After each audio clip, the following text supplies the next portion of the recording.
And I can't hold it much longer. Gotta let go so I can be free. Yeah,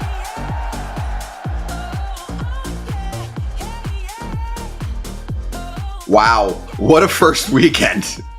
Can we just run that weekend back in different forms for the rest of the season? It's Braun, it's Kratz, Cam Maybin with us today. Good to see you, Cam. And actually, Cam, before we dive into everything, I do want to announce this, and we'll give more details tomorrow. You're going to be hanging out with us on Wednesday night. This is our first ever playback watch party. Yes, Kratz, get jealous. You're not invited to this one. I know you have an invitation rejection problem, but I'm going to invite you to one very soon, I promise. It's on playback. It's at 7 o'clock Eastern time. We've done watch parties before.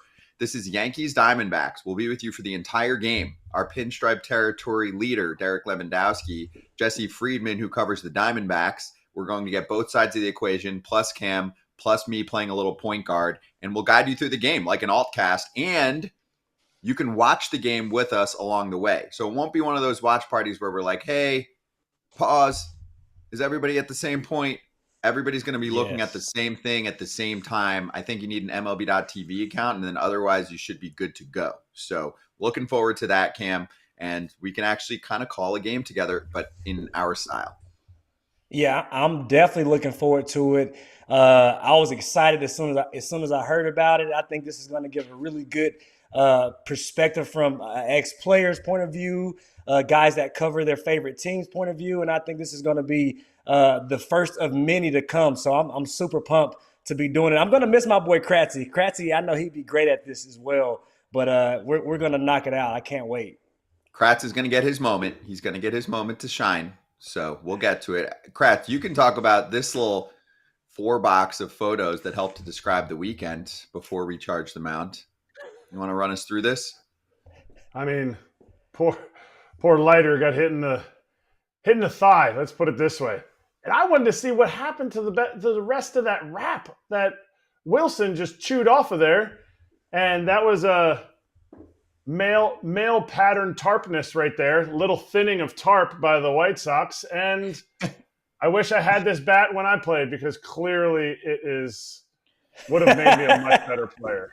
Duh, dude, are you kidding me? That was it. If you just got to the sweet spot every time, you would have hit dingers every time, and you were always like 2 inches off the sweet spot. So now we have the torpedoes. Let's dive into that right now. Let's charge. Charging the mound.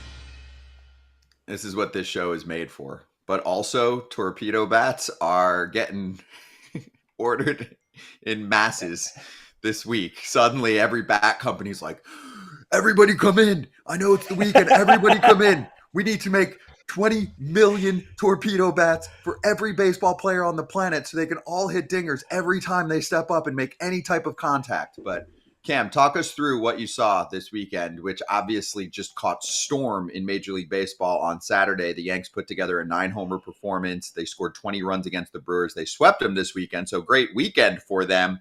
Judge doesn't use this, but as soon as the torpedo bat was revealed and promoted to a worldwide audience via the Yankees broadcast, everyone went nuts in different directions. So what did you think?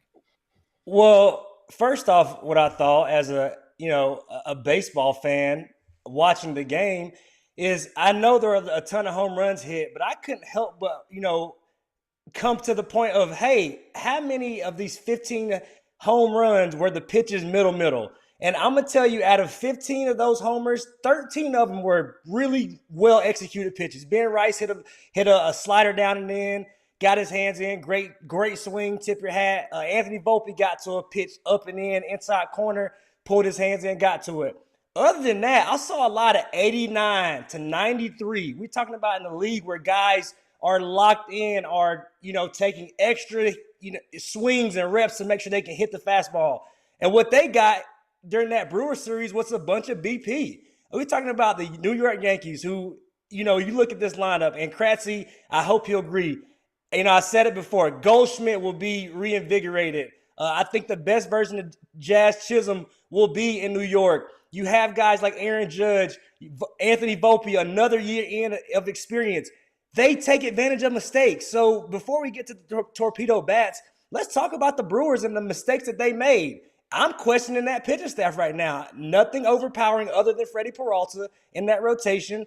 The bullpen didn't impress me at all. How about giving Yankees credit for taking advantage of a lot of Brewers' mistakes? Yeah, 100%. And I'll go right to Torpedo Bat. Believe me, you can look up at my stats. I could have used a boat oar, and I probably still wouldn't have gotten it. Nothing illegal was done. A lot of the videos by prominent people, it's satire. Okay, fans, relax. These bats have been out there for a while. It is hard to hit a big league baseball. It is hard to do it against Nestor throwing 89 cutters up and in, but he only had 91 on a speedball, which wasn't getting anybody by anybody, and so they didn't have to really speed up, or it wasn't that much of a difference. And they brought guys in that most likely aren't in games because they were blowouts, so it compounded. Credit to the Yankees. Credit to the Yankees for taking care of business against a pitching staff that, you know what? They were minus a lot of velocity. Freddie Peralta, I think, struck out 7 or 8 the first day, gave up a few runs, but you sit there and you go, this lineup is good. If they're going to be great, it's not going to be because of torpedo bats. It's going to be because they take their walks, they pass it to the next guy, and they minimize their strikeouts. Give the people what they want. Let's bring that Jazz tweet up, since that's the most recent one that we've gotten, and I'm sure he's getting all kinds of love from anti-Yankee people on socials. He said, okay, explanation. The barrel is bigger and within MLB regulation. For the idiots that say it's moved to the label, you're an idiot. Nobody's trying to get jammed. You just move the wood from the parts you don't use to the parts you do. You're welcome. No more stress for y'all. Cam, we also learned about a number of other players that are using bats like this. So even though that MIT crazy dude who came up with it for the Yanks looks like a genius, Ryan Jeffers for the Twins was using it this weekend. Junior Caminero, Yandy Diaz. You don't have a torpedo bat. What's that? That looks like the old school bat. Nico Horner was using one in yesterday's game. Junior Camarillo was using it last year. Like Kratz said, these bats have been around. But the point, I just want to make a point. When I came up, all my idols used this, C271. The sweet spot on the C271 is about from here to here. Very small, very little room for error. I realized very shortly I wasn't good enough to use that bat. So one time, I was very fortunate enough to come across a guy named Nelly Cruz, one of the better power hitters that we've seen in our game. He used this bat. This is a NC-23. Look how much barrel is on this bat. It goes from here to here. So I know that using the torpedo bat, this gave me more room for error. So guys have been trying to find the right bat for years that will allow them to have more room for error. Like Jazz stated, it's simple. They talked about it with Anthony Volpe. He's a guy that naturally hits the ball down the label a little bit. Okay, so let's move that sweet spot. The game continues to adjust. They do it in golf with their pitching wedges, with their irons, right? Trying to minimize or maximize spin, trying to cut out slices and fades. This is a part of the game. It's within the rules. Kratz said it's all legal. So just because it's the Yankees, there's going to be a bigger fuss about it. But how about, guys on the mound do a better job of executing? And hey, at the end of the day, the next series coming up is a big one. The Arizona Diamondbacks, they get to see the Yankees, the big three. They get to see just how much those torpedo bats really help the Yankees out. Oh, my Boom. goodness. That bat That sounds was a like bat it still drop. wants to hit. Bat drop instead of a mic Still drop. live. That was good. That was helpful. Still live, Kratzy. Still knocks. Still knocks. Wait, can I show Trevor McGill's line? Because you're getting this via quote, right? From the New York Post. We put it up on our socials as well. He said when he was asked about the bats, it's the Yankees, so they'll let it slide. I didn't get to see any video of this, but do you think he was kidding? Or is he actually, a little ticked because he's playing for a small market team thinking that the Yankees get the advantages first? I mean, what do you guys take from this one? Go ahead, Cam. Well, you know what? I do know Trevor. And he's a type of guy, good dude. I don't think he was being serious about this very, very much. I think all the guys know. All the bats are checked. All the bats go through a process to get approved by MLB to make sure they're They come up as regulation. I don't think Trevor was too serious. I think he might have just been, making fun of the situation. I don't know. I would hope he's not that serious. Yeah, I would hope he's not that serious either. But the model that I swung from 2006 till 2020 was an I-13. The original I-13 was Pete Incaviglia. Pete Incaviglia went straight from college hitting like 49 dingers right to the big leagues. So he said, make me a bat that's exactly like my Omaha Classic 1, whatever the bat that he used was. So the person who made the billets, the person who took the billets and spun the wooden bats, just made an exact digital replica of his metal bat. The barrel was like 2 3/4 or 2 5/8. I'm not sure what the barrels were at that time for metal bats. And so the original I-13 is just a monstrous barrel. They have regulations now. The I-13 is a much skinnier barrel, still long, but much skinnier. So, yes, Trevor McGill, if he's being for real, it was probably said in the heat of the moment because he's since retracted it. But I do like some sarcasm, so I choose to believe this was sarcastic. We've had him on the show. We can try and get him back on to talk about this at some point soon. The Yankees also started off Saturday with back-to-back-to-back homers. They were like, yeah, sure, let's try Goldschmidt at the top, then Belly. Then obviously Judge had a ridiculous weekend, and we'll talk more about him later on. The offense was clearly humming. Is Volpe the poster child for something like this, Cam? Because, when you read some of the stories, they were talking about how he was consistently not hitting the ball on the sweet spot, right? So they said, hey, let's redistribute the weight to make a bat that fits what his strength is. So is it that simple with someone like him? Judge obviously was like, yeah, have you seen what I've done in the past few years? I'm not switching crap right now. That was the best quote. That was the best quote, actually. But to answer your point about Volpe, as I thought about this, I just thought it was genius, right? I thought it was genius when you talk about analytics. And this is where people really get caught up on it. And this is where analytics becomes important, right? Instead of just giving you information, it's giving players the right information to maximize their chances to have success. So when you talk about Volpe or somebody understanding, hey, man, you hit a lot of balls down the barrel. Let's just redistribute that weight right there and don't change a thing. Keep doing what you're doing because that's just been your tendency. So, I think it's genius. I think, the analytic department should get a lot of credit. And the gentleman who is now with the Marlins who I guess came up with the idea for Anthony Volpe. But I think it's just, playing chess, not checkers, staying ahead of the curve when you talk about all of the information and all of the science behind the game.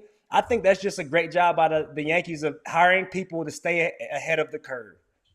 There's somebody that the name is, he didn't have a tremendous career, but he was a big leaguer for 4 years. Tuffy Gosowicz came to spring training in 2012, and he had this brand new bat that he went to somebody who measured his hands, measured his swing speed and everything.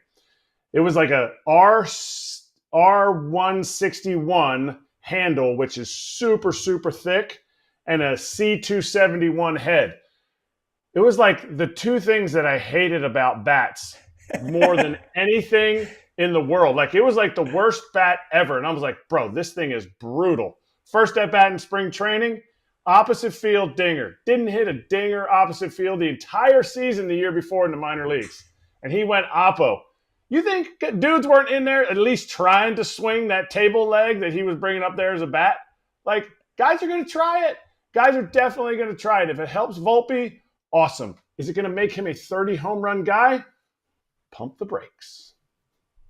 That's the thing. Yeah, is the general people public still looks forget. At this, yeah, Cam, and they just think he's going to get one, and it's going to automatically lead to more sweet spot contact. For some guys, yes, but like you guys are mentioning, everybody is a different hitter, and we don't get into the intricacies like this so often, but that's what we need to do here.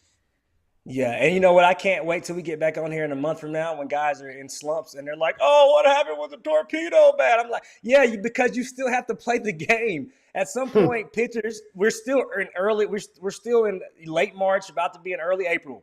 Guys are still working the kinks out. Pitchers are going to start executing even more. You're going to see, things start to even itself out. I do believe that. So just it's early. The Brewers made a lot of mistakes. At some point in this game, you have to tip your cap and go, "Hey, Yankees, way to go, taking advantage of mistakes. Aaron Boone, way to go, putting Goldschmidt at the top because he's been a Brewer killer his entire career. Hey, managing, execution, it all went into part of it. I don't think the Torpedo Bats had a lot to do with it."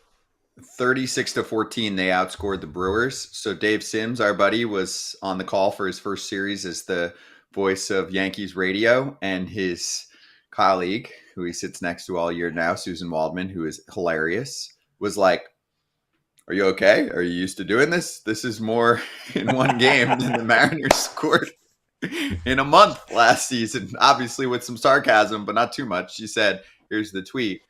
This was after the 7th homer, and eventually they scored 20 and hit 9, but they were at 13 runs at the moment. She goes, "You're not going to know what to do with this. Your old team didn't score 13 runs in a month." Just a perfect line. That's why she's incredible. So freaking good. Yeah, she's the best. She's a legend. Mariners catching strays just in the middle of a Yankees Brewers game. Didn't expect that coming. Yeah, Susan, she's always been up to date with the time. She continues to impress me. Trolling at its finest. Let's go. Yes, exactly. All right, so coming up next, we'll probably ask a torpedo question to Scott Coleman, our Hammer Territory host, one of 4, because the Braves could use a few torpedoes. We'll talk to him about them losing 4 in a row, but you can also get much more on this story with our guy, Derek Lewandowski, who, of course, was talking torpedo bats all weekend long. So check out what he put together this weekend, and also his AM voicemail show is up there as well. So Pinstripe Territory, wherever you get your pods or your shows. Be right back, FT fam.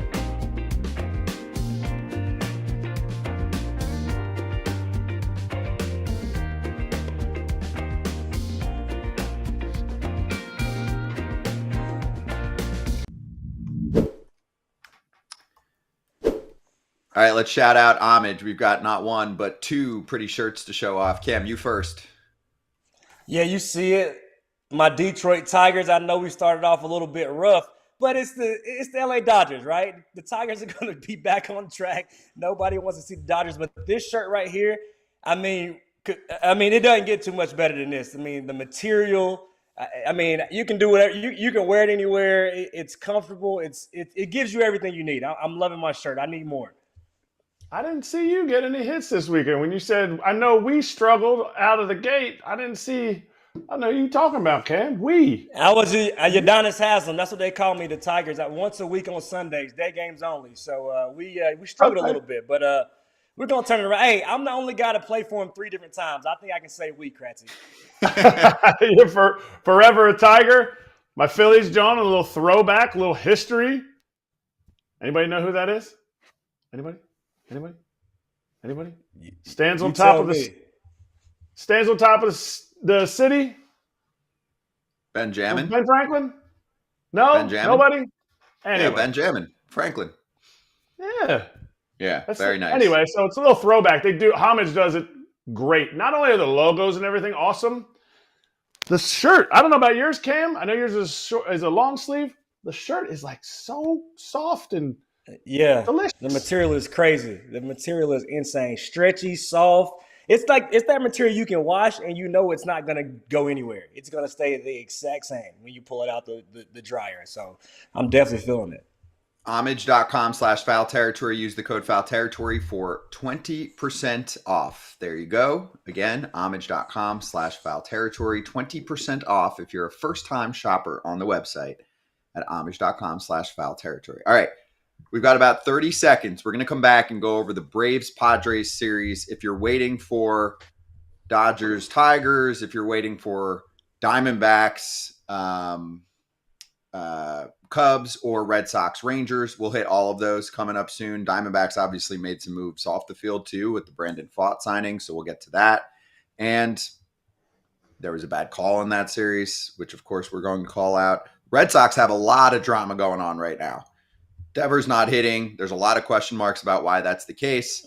They also might sign their new second baseman to a long-term contract already. So just a little preview of what we've got over the next hour and a half.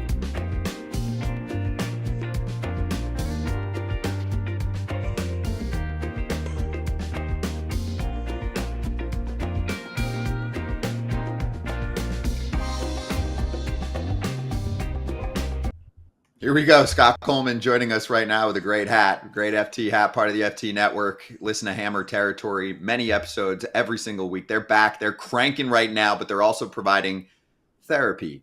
Scott, great to see you. What did you see or not want to see that you did see this weekend from Atlanta as they lost 4 in a row to start the year over in San Diego? Hey, fellas. Yeah, it was a rough opening start for the Braves. 0-4, which you said, and really it was just the offense was completely missing. The pitching was good, and I think that's an encouraging sign moving forward, but the Braves are 22 innings straight now without a single run scored. The last time they scored a run was the 5th inning of Friday night's Game 2. They got shut out on Saturday and Sunday, and they didn't get no hit or face a perfect game on Sunday.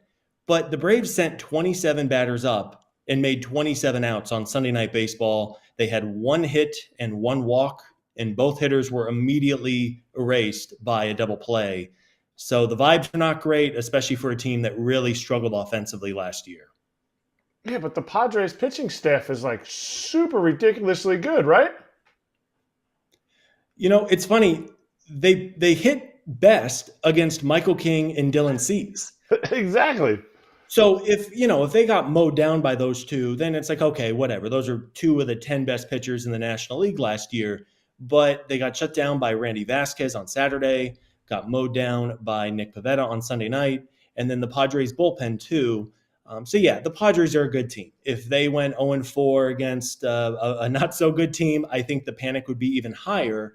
But anytime you start out the year playing so poorly offensively and you're in a division with the Phillies and the Mets, which is going to be really tough, and now they go play 3 games at Dodger Stadium, we all knew it was going to be a tough start to the year.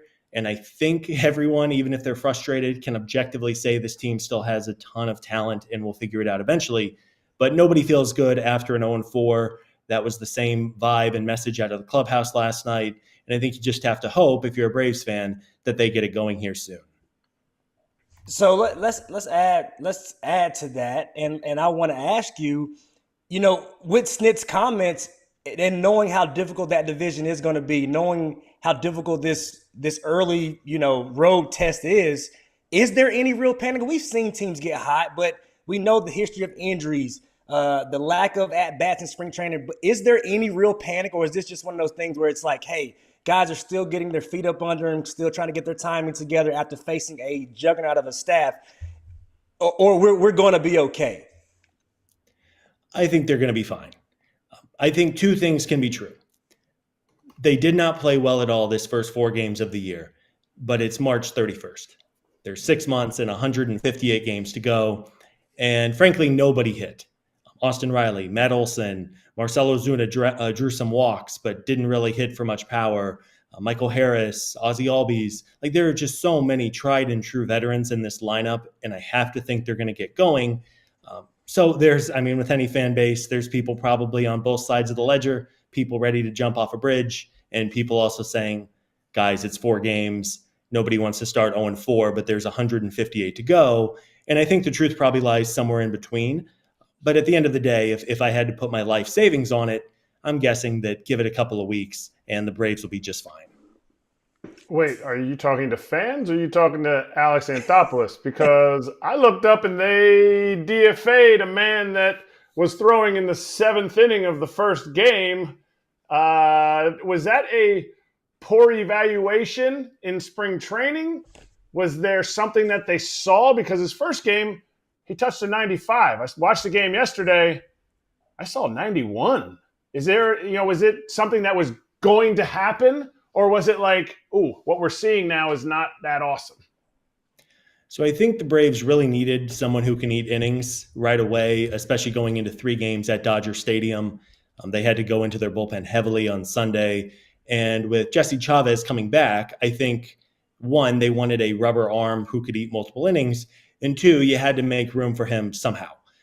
Neris was, it kind of caught me by surprise. It was a minor league deal, but by everyone around the team closest, it kind of felt like Neris was a lock for the bullpen. And Neris was not great last year, even if he was once upon a time very successful.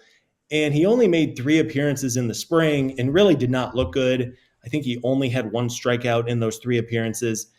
And sure, he's a veteran. He's been doing this for a long time, but the stuff did not look great last night, like you said. And I think he was kind of the obvious person to go. I didn't necessarily see the Braves DFAing Hector Neris 4 games into the season, but I guess sometimes you have to make those type of moves, especially when you're 0-4 and going up against a juggernaut these next 3 nights. Hey, you talk about a guy trying to eat innings, and we saw how dominant Spencer Strider looked after coming off TJ. Where is he right now? Because the Braves, I'm sure they're looking at the schedule right now going, man, we could use that guy. He looked pretty darn good in spring training. Where is he right now? So Strider made his first minor league rehab appearance over the weekend and looked really good. 60 pitches, struck out 6 hitters, and the velocity was good. I believe the stadium radar gun was 95 to 97. So the feeling around the Braves is that Strider is going to make at least 2 more rehab appearances, really push him, get him up to 75 pitches probably in his next start in a couple days, and then get him up to 90, and then really evaluate. And if the stuff looks good, and so far it has looked really good, I'm guessing the Braves will have Strider back by middle of April. They are going to be careful with him as they have done all spring, and if they have to give him a couple extra days just to make sure he's ready to go. But adding Strider to this rotation, which should already be really good with Chris Sale, Spencer Schwellenbach, Ronaldo Lopez, it's just going to give the Braves yet another piece of ammunition to fire, especially if the lineup continues to struggle in the early going. When they get back to Atlanta, they'll have played 3 games against the defending world champion. If they are, the way that the Dodgers are playing right now, if they come back to Atlanta 1-6, how is that home opener going to be received by Braves fans who I think come out more now when they're in the Battery than they did at Turner Field? But it always felt like Braves fans were just waiting for the playoffs. Are they going to be received differently coming back 1-6? It's a great question. I think everybody would sleep easier if they could somehow find a way to win this series in LA. But I mean, I know that you guys were talking about it. I mean, the Dodgers are just such a wagon. They're going to see Tyler Glasnow tonight. They're going to see Blake Snell on Wednesday. So really, really tough series on the horizon. I think anytime you get the home team back, they're going to open up the series or the home slate against the Marlins, who aren't having a bad start to the year by any means, but obviously a team the Braves are going to be confident against. And then the Phillies come to town. So the Braves are going to need to kind of figure some things out here in a hurry. Again, yes, it is early, but you don't want to get into a situation where you're in the middle of April and you look up at the standings and you're already 5, 6, 7 games back. Obviously, there's plenty of time to get this thing on the right track, but nobody wants to be in such a hole early that you feel like you're swimming upstream, and hopefully they can win a game or 2 out in LA and then get back home and take care of business against Miami and then get ready for a really tough series against Philly. Okay, so I'm a guy where you see a lot and hear a lot on social media. I don't really buy into it unless it comes from foul territory, my guy Scotty or Kratzy. But any truth to with the struggles in the offense, these torpedo bats, are the Braves looking to have an order of torpedo bats back in Atlanta? Because I don't know if they could cut them and get them to LA. But was that true? Any truth to that? Yeah, we joked on our podcast last night. Hopefully they got some FedEx overnight shipping going. The Braves could use them. And Buster Olney last night, friend of the network, Buster Olney, said on the ESPN broadcast that the Braves did put an order in for the torpedo bats. It sounds like something that even Drake Baldwin, who is Atlanta's top prospect and is a catcher, Baldwin said that he was using them actually in the Arizona Fall League a couple of months ago. So it's interesting that these bats have seemingly been kind of known about, depending on what player you talk to. And then, the New York Yankees start using them and they go crazy over the weekend. And seemingly now, I would love to know the conversations happening in all 30 front offices. But it's not a surprise. I mean, why not? If it's going to lead to the kind of power that the Yankees showed this first couple of days of the season, why wouldn't you try to use it and see if you can get something out of it? And fascinated to see what Major League Baseball does now that this is all the rage. What's your take? Obviously, I'm in your boat, right? I didn't play Major League Baseball. It's cool to hear from Kratz and Cam beginning of the show. I recommend to anyone, if they're just catching this or catching a clip later on, to really watch how those two described the ongoing quest for players to get sweet spot contact. What's your take when you saw this over the weekend and then saw the analysis from people who are in the trenches every day about it? Do you think it's fine and fair? And if you want to add maybe a player or two that you think on Atlanta who needs to make more sweet spot contact, who can explore this? Because Volpe is the poster child right now for the Yankees. It's funny, Scott. Somebody had a great tweet over the weekend, and I'm going to paraphrase it, but at the risk of sounding really ignorant, did it really take baseball teams 130 years and an MIT scientist to figure this out? Right? Like, it's almost so obvious. It's like, why did nobody think of this 5 or 10 years ago? That if the part of the baseball bat that you want to hit the ball with, why wouldn't you make that as scientifically sound as possible? It's fascinating to me. It's caught on nationally. It's on every talk show seemingly. And again, the Yankees results speak for themselves, even if that is a really powerful lineup to begin with. I mean, the idea of the Braves using these bats, Matt Olson, Austin Riley, Marcelo Zuna, I mean, those are some really, really strong, powerful hitters. And even guys like Michael Harris and Ozzie Albies, who maybe aren't your prototypical power guys, but both of them really rely on home runs and extra base hits to get there offensively. For a team like the Braves that hit 1 billion home runs just 2 seasons ago, I mean, why not, guys? I mean, I know I don't want to pretend like I was a 10-year veteran in the league, but it seems like it's at least worth something trying out and seeing if you get good results out of it. No, don't try it unless you feel, when you pick a bat up, you're like, nope, this ain't going to be it. Because there's also, it's not like he's going to pick that bat up and then they'll put a different bat in his hand and say, oh yeah, this is the same one. You'll feel it instantly. And that weight is going to be closer to your hand. Some guys don't like that. Some guys want no cup. So the no cup on the end will push the weight even farther to the end. It is not, sorry, I don't know if that's bad to say, but it's not the arrow, it's the Indian, okay? Yes. Like you have to go. You could have put the greatest bat ever in my hand. I'm still swinging and missing at the slider down and away, kid.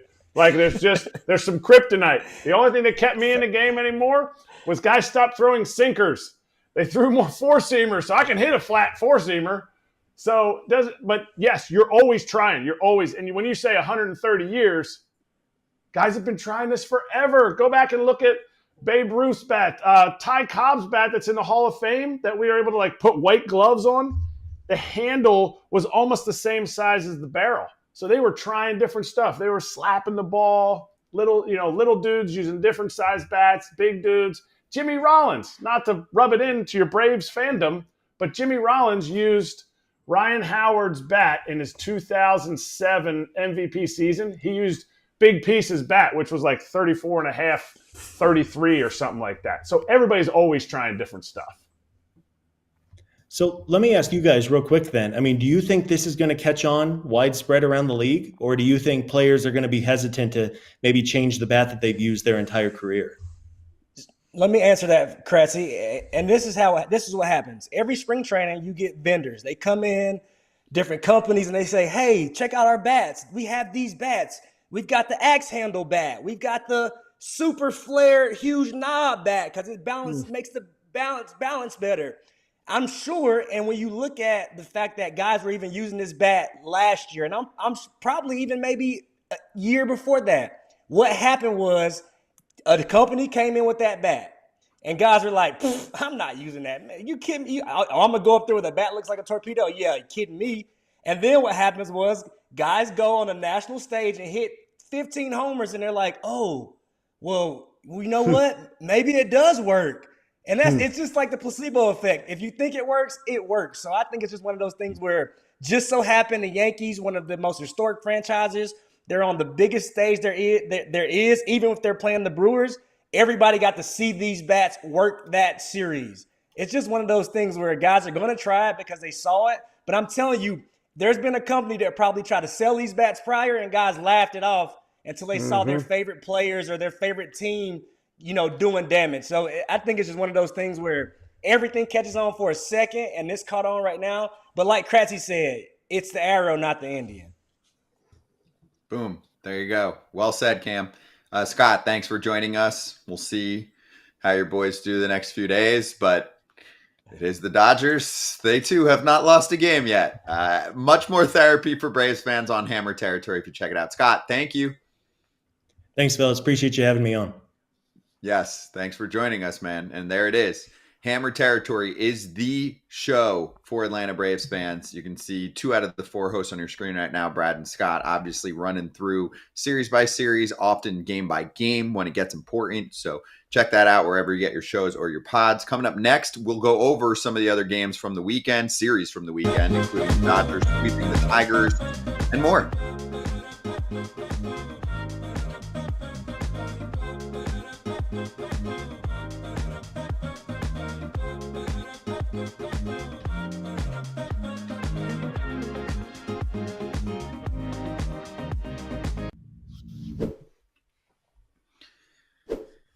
Do you have a pup?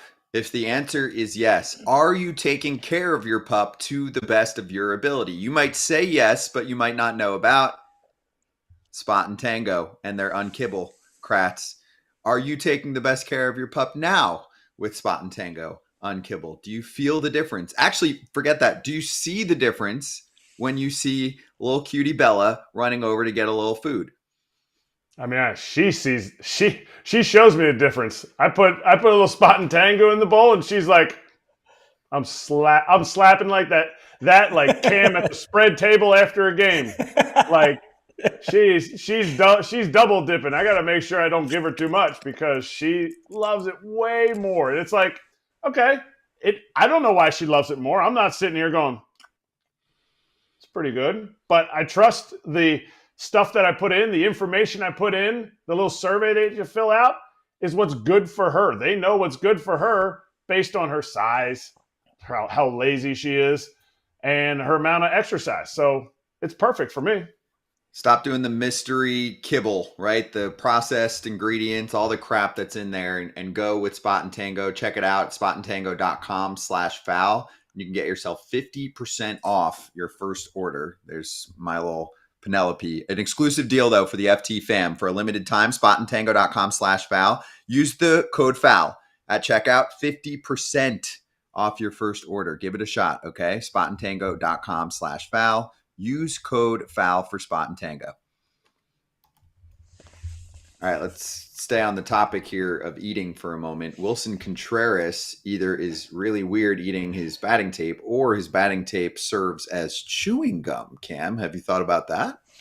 Yeah, you know what? I originally thought, man, Big League Chew, they've done it. They figured out a way to create some bat tape. You remember Kratz? We used to have the ones where you roll up and you could, like the fruit by, I don't know what it was, like fruit by the fruit. Right. Yep. I thought, it was Big League Chew. They came up with something awesome because, but you know what I will say about my ex-teammate? He is a savage. And when he is in the moment, he is in the moment. And if I would have been a pitcher, I would have either thought this guy is super crazy or, just put him on. And definitely what you better not do is hit him this at bat. We know he gets plunked a lot, but I was thinking, you know what? I'm going to be down and away off the plate to this guy right here. Looked like bubble tape that he was unwrapping. Yeah. His boys had a big weekend, too. They swept the Twins. Ooh.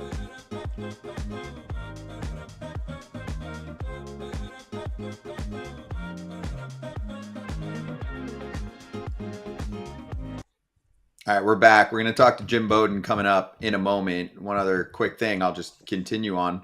We were talking over the break about Willson Contreras treating his batting tape like chewing gum. Kratz, the Twins got swept by the Cardinals. The Twins were the ultimate collapse story of last year. They completely crumbled and fell apart. I am not high on them for this year. I don't think they're going to be a bad team. I'm just saying there are other better teams in the division. So this was not a great start against a Cardinals club that I actually think now is being underrated only because people are acting like they're going to completely fall apart. That happens when you're tanking. They have basically the same team. So if they have some improvement from some of their bats, they might actually be 500-ish and not an easy series to take on. I don't think they'd be fun to watch because let's say what's continuing here. You're bringing in Ryan Helsley to close games out. Nolan Arenado's pitching awesome. Let's say Sonny Gray just continues to be Sonny Gray. He gone, and he gone if they're right around 500.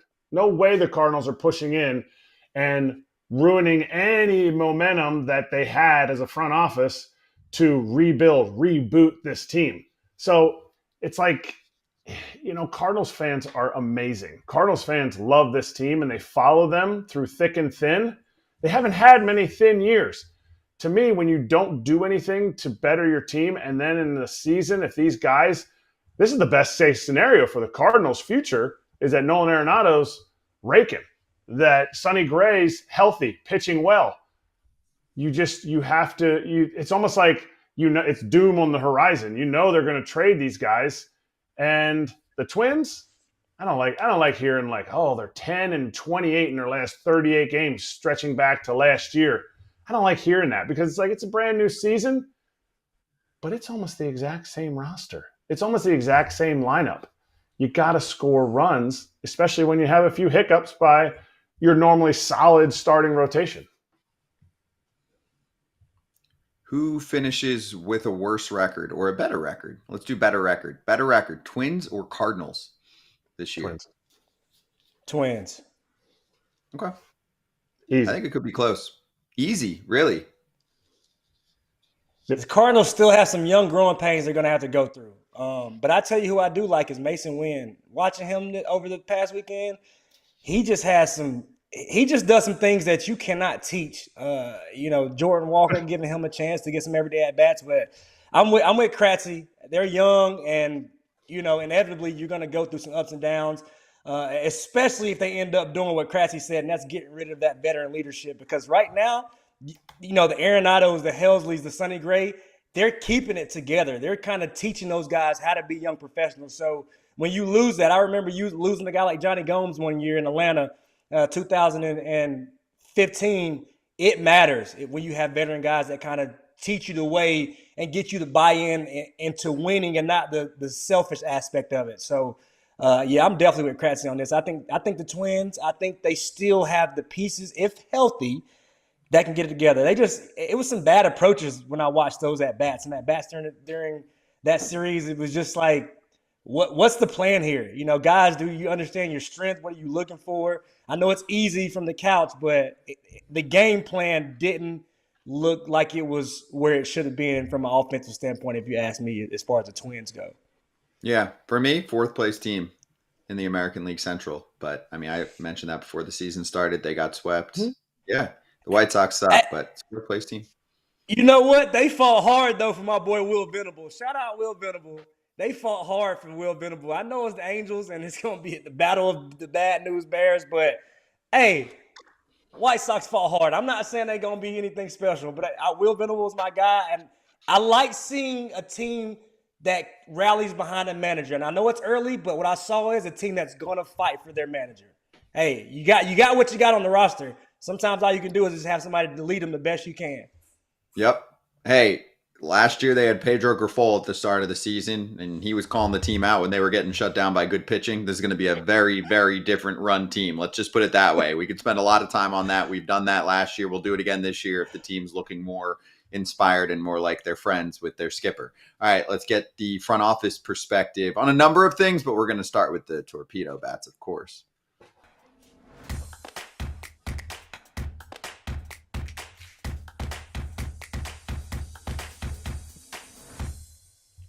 Front office unfiltered. Let's do this. Jim Bowden is back with us. JB, great to see you. We had a long spring training tour. Now we got to get to business. And business started right away this weekend with the Yankees absolutely destroying the Brewers and making them look like a minor league team. But the Torpedo Bats take center stage. So what was your thought on this when you saw the news of some of the players using the Torpedo Bats? And did you ever hear of them when you were running the Reds or the Nationals?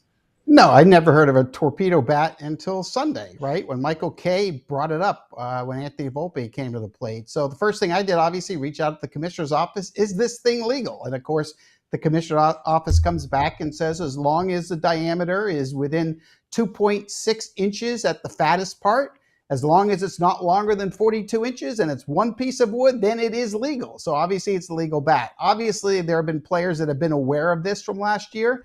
There were players that used it in the Arizona Fall League, we found out over the last 48 hours. But yeah, I just learned about this. Now, my first idea, my first blush was brilliant. And it brought back memories of when I was a GM in the mid-90s, because I had traded for a Gold Glove center fielder by the name of Darren Lewis.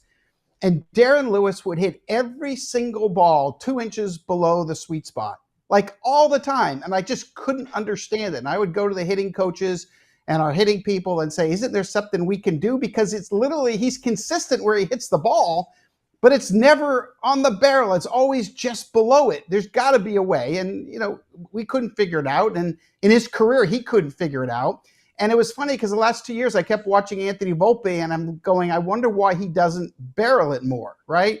You watch Jazz Chisholm, you wonder why he doesn't barrel it more. Well, the Yankees last year apparently had a physicist in there who's now with the Marlins, who sat there and came up with the idea of customizing bats based on where hitters hit the ball. And so it's a genius. It's brilliant. I feel stupid I didn't think about it.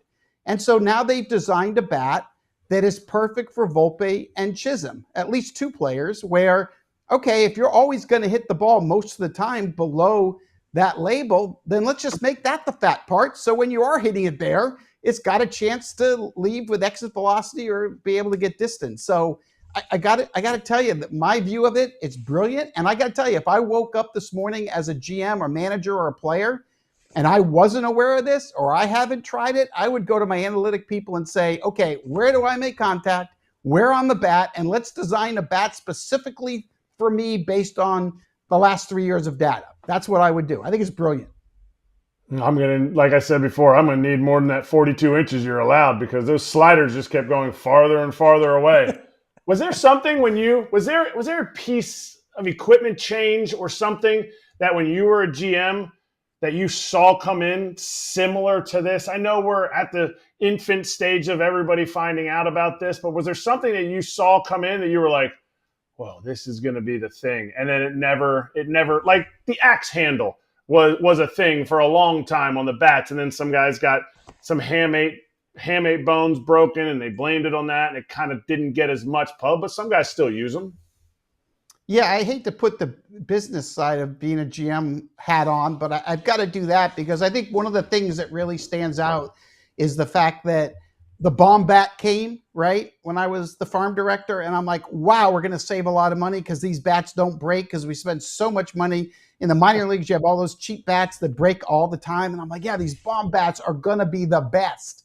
And it ended up not working because the hitters weren't able to get the feel of the barrel, right? They really didn't get the feel they needed. So it didn't really turn into the money-saving solution that we were looking for at that time. But that's really the only huge change of equipment really that I dealt with. Hey, Jim, just to let you know, they're still using those bomb bats on the travel ball circuit. It drives me crazy. But I want to ask you about, I know it's early. You've done this for a long time, but there was a lot of talk about the Padres and all the turmoil that was going on and lack of moves and dumping payroll. Is what we saw real from the Padres, or was that just, a product of how good their pitching is? I'm just curious. Or is there any team that surprised you in this early weekend of baseball? Yeah, I mean, first of all, I think the Padres are real. Sure. I think I'm glad they didn't trade Dylan Cease or Michael King. I think that's huge. I love watching Jeremy Estrada close that game out last night. That was phenomenal with his 98 going right at the Braves. I think one of the question marks was left field with the Padres, right? After losing Jerks and Profar, and you saw Lockridge yesterday go the other way, show off his speed a little bit. Bogart seems comfortable going back to shortstop, which was his original position anyway. So, yeah, look, I'm not saying that the Padres are going to win 100 games. I don't think that's the case. I mean, the Dodgers are going to win this division. But the Padres will fight the Diamondbacks for second place and for a wild card berth. I think they're that kind of team. I mean, they didn't lose that much this offseason. Yes, they lost Ha-Seong Kim and Profar, and I'm not going to downplay the losses of them and the injury to Joe Musgrove, of course. But this is a really good team, and they're run by a really aggressive GM and A.J. Preller who knows how to get a piece when he needs it. And I think a lot of people really didn't comprehend or grasp how good Jackson Merrill is. And when you have Tatis leading off and you got Merrill and Machado, you're going to score runs. And then the rest of their lineup, those guys can put the ball in play. I mean, Luis Arise, right? He's won, 3 batting titles? You got Jake Cronenworth, who's a very underrated player. So, the Padres, it's great to see them get off to a great start, but it doesn't surprise me. After all the drama with Devers and Bregman this spring training, could Devers have gotten off to – because it's been a worse time to have a slump of 12 strikeouts, I think, and 16 at-bats. And did you see anything different in his swing this first series? Yeah, so, Erik, let me tell you my take on Rafael Devers, okay? I'll give you 2 mental reasons, and I'll give you 2 physical reasons. So I'm going to give you 4 reasons. Let's start with the mental part of it, right? It's the way you handled Alex Bregman, right? I'm sure Rafael Devers heard they were signing him, but during that whole process, they kept saying perhaps Bregman would play second base. And the Red Sox never came out and said, well, if we sign Bregman, we're going to move Devers to DH. They never went to Rafael Devers and said, hey, we may sign Bregman, and if we do, you're going to be the full-time DH. They didn't do that. They signed Bregman, and then they tried to deal with it. So they mishandled it. And Devers, as you remember in February, what did he say? He came out and said, I'm not moving. I'm not going to first. I'm not DHing. I'm a third baseman. Now, Alex Cora did a good job in a month of showing empathy, of showing patience, before he basically just came out and said, Bregman's my third baseman. You're the DH, Rafael. So we're here about winning. That gives us the best chance to win. That's what you have to do. But mentally, a 28-year-old player who just signed a $313.5 million deal the previous year, all of a sudden is now told you have to DH? I mean, he can try to say the right things and try to say Red Sox first, but mentally, that's got to get to him. Second mental issue is not everybody can DH. Everybody thinks because Big Papi did it or Edgar Martinez did it, because Shohei Ohtani did it, everyone thinks it's easy. It's not. There are so many hitters that just can't DH, right? So Rafael Devers, he doesn't even have a routine. Watch him between at bats. He sits in the dugout. It's not like he goes and gets on a bike or goes underneath and hits, right? We've been watching him in the dugout. Just wait for his next at bat. He got pinch run for and went to the dugout and sulked. So mentally, the way it was handled and mentally him having to adjust to the DH spot has been huge. Now, physically, I don't think his shoulders are healthy. And I know they can't be healthy because if they were, we would have seen him at the beginning of spring training. Why wasn't he there at the beginning of spring training? Because the shoulders weren't right, okay? The other physical reason is he's overweight. You don't have to be a genius to look at the video of him a year ago and look at him now. He's way overweight. And so if you're the Red Sox, okay, we know those 4 issues are there. You got to fix it. 0 for 16 with 12 Ks. Come on. So you got to bring David Ortiz in to talk to him. You got to have Bregman's locker next to him. You got to give him love, and you got to get him with nutritionists. You got to get him with the medical people. You got to get him with the training people. You got to find ways to get him back to be Rafael Devers at the plate. You got to figure out a routine for him in between at bats, in between games, so that he can stay in shape. The other thing is when you go 0 for 16 with 12 punch-outs, you're thinking about it. If you're playing third base, you can run out to third base, make a diving play, throw a guy out, and mentally the at-bat doesn't stick with you. When you're only DHing, that's all you're doing. And you're not even they're pinch running for you. So you don't even get to run the bases. So here's my point. You created this black hole. Now you got to figure a way to fill it in. You got to figure a way to fix it. You got to give him love. You got to help him. You got to support him. It'll probably take a month, but you'll get there because he's a really good hitter. Damn, Jim, that's so many issues. I don't even want to touch that. But while you talk about things being difficult, what I do want to talk about is the early struggles of Roki Sasaki finding the strike zone while the Dodgers continue to thrive. What are you hearing there as far as about loving on him and keeping him confident? Because we know it's not easy to come over from a different league over to the big leagues and dominate like we've seen some guys do. And we've seen Yamamoto get it going after a slow struggle last year. What are you hearing as far as his psyche and his mental goes? Yeah, I think what he's doing is what we all expected, right? We talked about it on this show. I've written about it in The Athletic. And the reason that I wrote about it is because all of the teams that had scouted Sasaki, including his agency, had told all of us that when Sasaki got here, he is not polished. He's not a finished product. And don't expect him to be Yu Darvish or Masahiro Tanaka or Yoshinobu Yamamoto. That's not what he's going to be. He's not ready. And the example that we used was, it's like a first round pick from a year ago. You took the pitcher first overall, but he's not major league ready yet, right? He's not Paul Skeens or Steven Strasburg that can be drafted and go right in the rotation. Now, we all love his stuff, right? 100 to 102 mile an hour fastball with a split finger or forkball, whatever you want to call it. When it's in the strike zone, it's unhittable. That drop is ridiculous. It's one of the best I've ever witnessed. Like, it's that good. But all of you know, right? And you guys that played, Erik, Cameron, you know, it's all about command and control at the big league level. I don't care how good your stuff is. You got to command it. You got to control it. You got to have savvy. You got to have poise. You got to have composure. You've got to have mental toughness. You have to have all those things. All of that was a question with Sasaki in Japan. And then when he went through this process and started misleading everybody from the teams that were pursuing him to the media, what was that all about, right? It seems to me like that's just immaturity. Now, I love the talent. I've said it before. I'll say it again. Someday he's going to win a Cy Young Award, but he's not ready. So if you're the Dodgers, you got a couple of options here. Number one, you got to hope he bounces back in his next start. That's going to be important. And you got to hope that he keeps improving. You got to see how he handles adversity like this. But if he doesn't handle it well, you can't be afraid to do one of two things. One, option him out to AAA, let him go to the minors, not under the big lights, and let him figure out how to get control and command to add, subtract, own the strike zone, pitch more like a real estate agent. The other option you have at some point, it's okay if you want to put him in the bullpen. You're going to limit his innings anyway. And when you get Ohtani back or Kershaw back or Gonsolin back, it's okay if you want to put him in the bullpen and have him maybe pitch 2 innings in a row where just fill up the strike zone. Pitch ahead, go after the guys, stay in the strike zone. But this should not be a surprise. He's not the finished product, and we knew that coming in.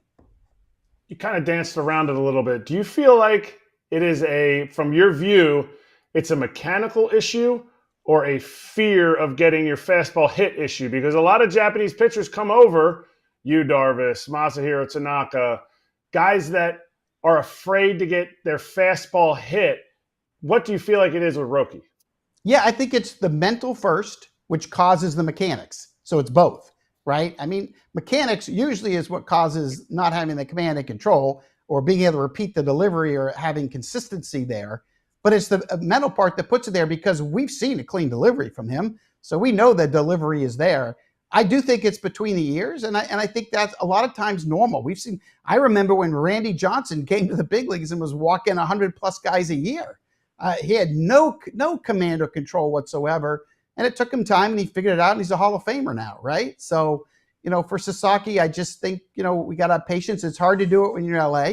You're hard to do it with the best team in the world, and the Dodgers don't have to watch forever. But the best thing for Sasaki is the environment he's in, right? He's with Ohtani and Yamamoto. He's with Clayton Kershaw.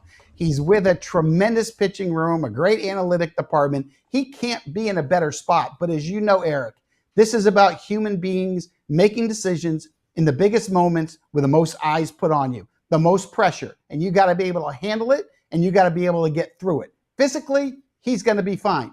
Mechanically, he is going to be fine. But you've got to get that mental toughness part, and you've got to have that focus, poise, and composure, and be able to handle adversity. You get hit, so what? Go back right at him. Hey, Jim, I want to stay there. This is my last one on Roki because you make some great points. And I'm curious, you gave some really good options, talking about possibly going to the minor leagues or possibly getting moved to the bullpen. As a former GM who's very in touch with players, if let's say the scenario does happen where he does struggle next outing, for his psyche as a GM, what do you think would be the best benefit for him? Do you think it would be good for him to go there for his mental, or would it be just stay with that great pitching staff, stay with all those great resources, and just go to the pen? I'm curious on what do you think? Yeah, it's a great question, Cameron. And I think you have to be there. You have to really understand the player, and you have to get input from Ohtani and Yamamoto and some of the players around him to try to figure that out. Is he the kind of guy that's going to be able to handle being optioned to the minor leagues? Is that something that he'll be able to handle? Is going to the bullpen something that he would understand? I mean, he did that in Japan. That might be the easier transition. But as you mentioned, Cameron, the key is really understanding the person, his support system around him, his teammates and friends around him, to try to get the vibe, because the goal, if you're the Dodgers, is how can I make Sasaki be the pitcher we know he's going to be? What's the best way to develop him? Not just as a pitcher, but as a human being. How can I make it work with him?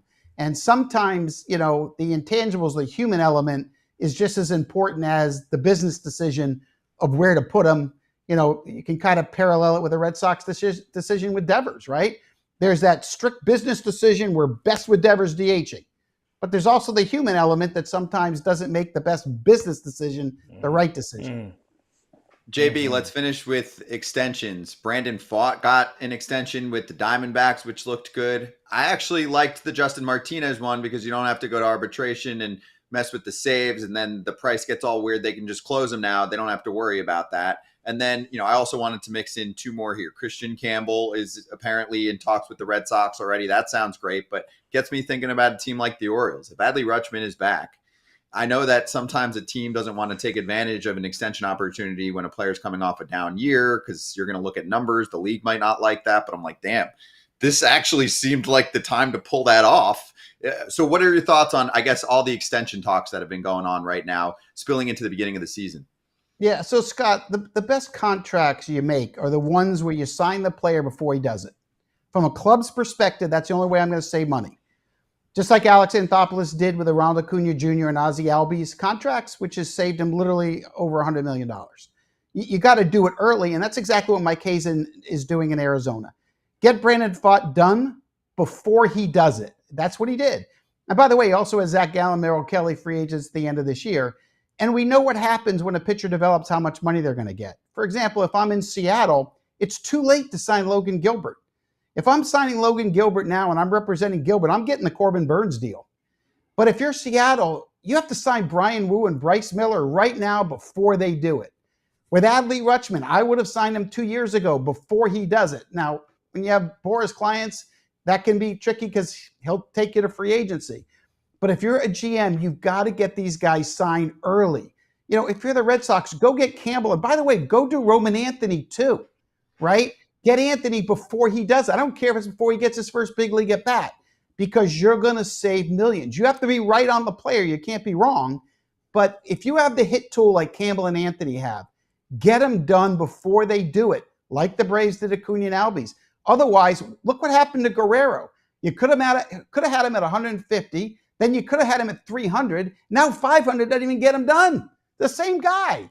So in the case of Campbell, this is interesting because I had never heard of him. And last June, I'm at a Portland Sea Dogs game eating a lobster roll. And Campbell comes to the plate and he hits 2 rockets. And I drop my lobster roll. I'm like, who is this guy? So I go to MLB Pipeline. They don't have him in the top 100. I go to Baseball America. They don't have him in the top 100. So I go on my front office show on Sirius XM and I start praising Campbell. I'm like, I don't know who this guy is, but this guy can flat out hit. And now look at him today. Look how he shot up prospect rankings that quickly.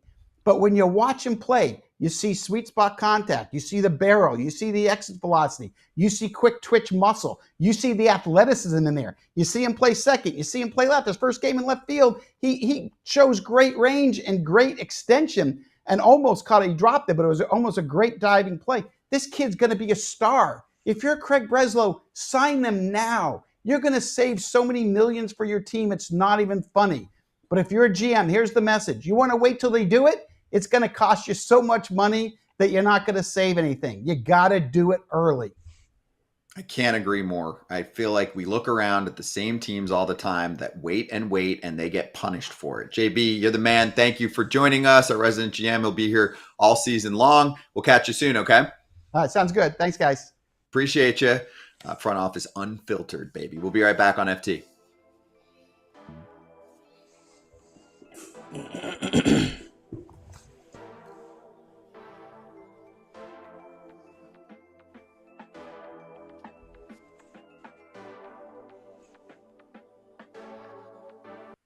The beginning of the year is for hope.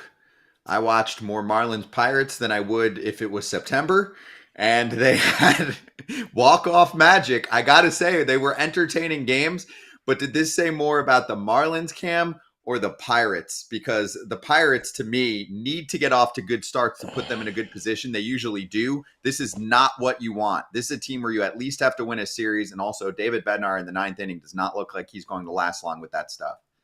Yeah, I'm definitely worried about David Bednar.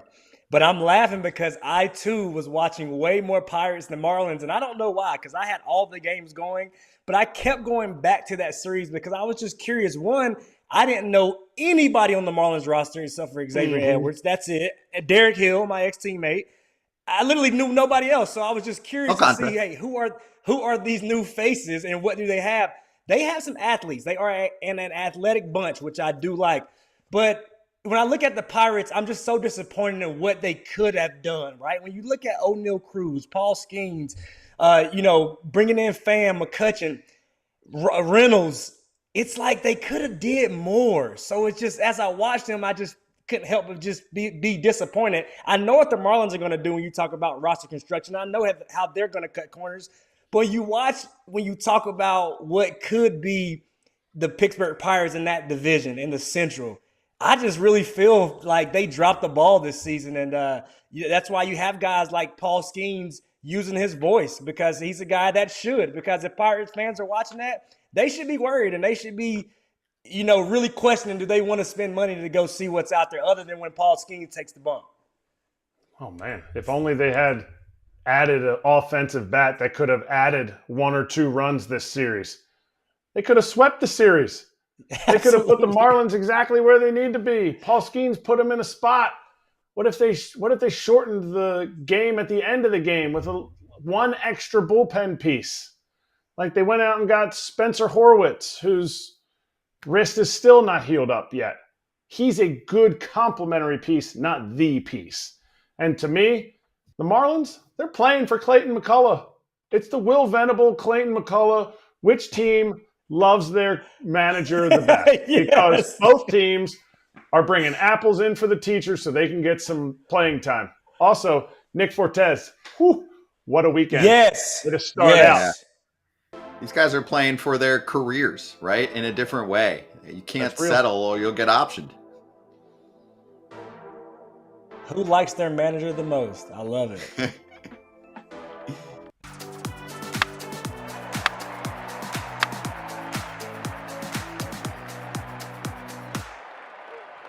Better than box scores. Let's get to 2 series if we can. 3 minutes each, okay? Let's start with the Dodgers. They get their World Series rings. Mookie Betts was out for the first 2 games in Tokyo. He lost close to 25 pounds. No big deal. He's got pop. 2 home runs in the second game of the season domestically for this team. Just a crazy weekend for them. Cam, in my mind, taking on a good Tigers team.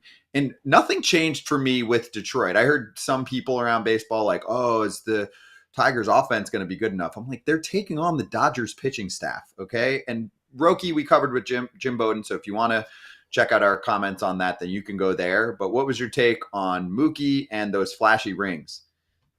Well, the rings were sick. I think they're just trying to figure out more designs as the years continue to accumulate. Yeah, they're going to run out of cool designs. But Mookie, it was just so impressive. When you talk about a guy who was, at his max weight, 180, at his max weight, soaking wet, and then you talk about him losing 20 pounds. Listen, he clearly has the weight distributed to his barrel in the right spot because it did not affect any of his pop. Him back in that lineup, they roll, they go. The Dodgers continue to be fun to watch. But I purposely wore my Tigers gear because I still believe if you watch that series, they have a quality team, good pitching, and they fight. I think they're going to have a fun year when it all is said and done. Yeah, two homers, Scott. One was a game tie or a go-ahead homer, and then one was a game-winning homer. The Dodgers are a wagon, as Scott Coleman said earlier in the show. They are a wagon, and they're that way because they can pitch, they can hit. But for the Tigers, man, you got to feel good. You went in there against a good pitching staff, and you battled them. You had the lead. You didn't hold it. What was their strength going down to the end of the season last year? Their bullpen. Their bullpen came out and created chaos, pitching chaos. it's okay if they gave it up right now. It doesn't mean that they're all just one-hit wonders. You should be positive. You should be really positive because they didn't add that extra offensive piece in Bregman, in Pete Alonso. Not saying that they were gonna, but just the guys that were out there, and they still came in to Dodger Stadium and still hit the ball very well. Had great at bats, so that's a positive for me. Yeah, very competitive series. And obviously, it wasn't just the Dodgers coming off the Tokyo Series high, the World Series high. I mean, the place was packed because they're celebrating. Bob Nightingale gave us some more details on the bling. More than 200 diamonds on each ring. It not only features the postseason results against the Padres, the Mets, and the Yankees, but it has a row of 5 diamonds on the interior representing the 5-run deficit the Dodgers overcame in the 5th inning in Game 5 over the Yankees to win the World Series. As if Yankee fans didn't hear it enough all offseason long from buzzed players talking about how the Yankees can't play defense, Cam, they now have it etched in their rings forever. Yeah, you know what? And I blame this on social media. I think with the back and forth that happened after that World Series, I think now too, social media, even the organization's social medias, they get into it, right? And it's like, you know what? How can we really rub this in even more? Let's add those 5 diamonds for that 5-run deficit so they can really have something to talk about and complain about. I love the pettiness. It seems petty to me, and I love every moment of it. I think these rings, the stories behind rings, obviously a ring is ridiculous. They're gaudy. It looks like this on their finger. You can barely wear it when you go out anywhere. I love the stories behind it. Why do they have that many diamonds? They have, I think the Phillies one had, on it, they had the song that they were always dancing on my own. They had that inscribed on the inside or the side. Like, there's things that create the championship, that create the team to get to that point, and it's celebrated forever and commemorated forever in those rings. I love it. I love seeing every explanation because they don't just go, you know what, we're going to go gold because I think gold looks good. I love the explanations of it. Mm-hmm. Hey, on the topic of money, this one snuck by because it was the opening week of the season and it was Friday news. Brandon Pfaadt signed an extension with the Diamondbacks, 5 years, $45 million. And then there's an option year that could be added on for $21 million. So you eat up a little bit of time here so that the arbitration doesn't get expensive and also get into free agency here with team control. Limited no trade clauses in there from 2030 to 2032. That last mutual option at the end is really to help the buyout, right? If they end up not getting to a point where he's still with the team and you can buy him out. Nobody ever actually agrees to mutual options. But anyway, Kratz, thoughts on Brandon Pfaadt getting locked into this rotation long term? And we can spend a minute here on the Diamondbacks and Cubs putting together a fun series. I mean, they split it. It was good. Both teams had their pros and cons. What'd you think?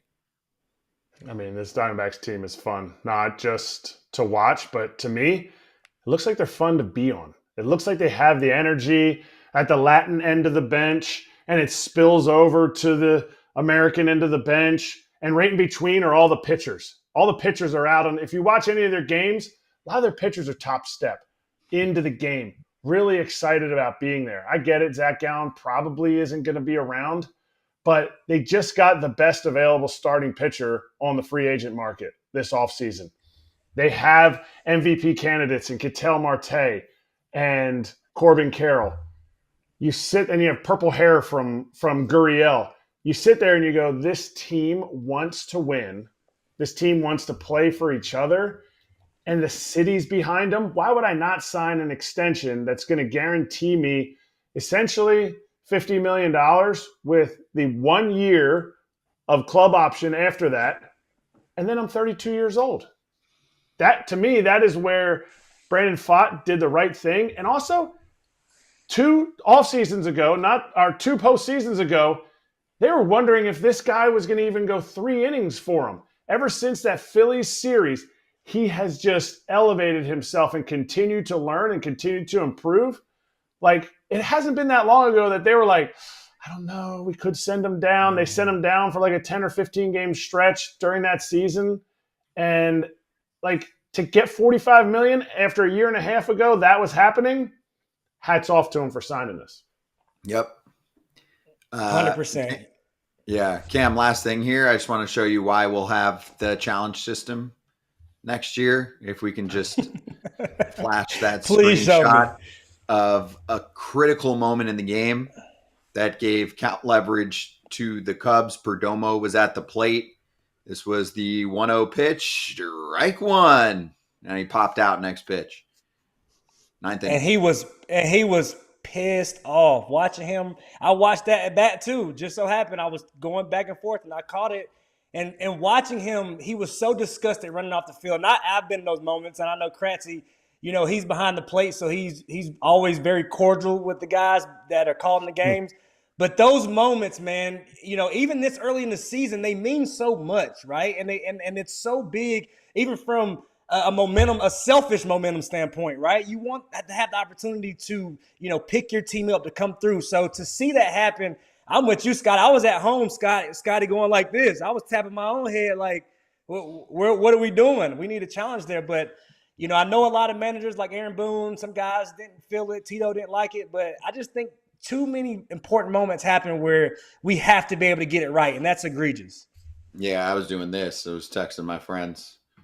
I was like, this is BS. Can't wait for challenge system next year. It's true. I was at home going like this. You're right. That is the right motion, and it's coming. Someone's going to get tossed for that. But anyway, it was a good series. Dansby Swanson also, if you missed it, made a sick play to end that game as he caught pinch runner Garrett Sampson with a little deke, got him back at third. He didn't have a play anywhere else. So it was really fun. I watched a good chunk of that series. Shout out Ron Thompson, too. Pinch hit. Pitcher got in that bat. Last time he hit was in college. Ryan Nelson, excuse me. Yeah, Ryan Nelson. Last time he hit was in, I think, 2018 as a shortstop in college. So, hey, he was ready for the boys, too. So, shout out to Ryan Nelson on coming up with a big knock. And last shout out, Eugenio Suarez is NL Player of the Week. It was just named 4 homers in his first 3 games. Big boy strength from Gino. He's going to have a big year. All right, we'll swing right back and go over the Devers situation, but also Christian Campbell might be a Red Sox for life, and he's only played a few games.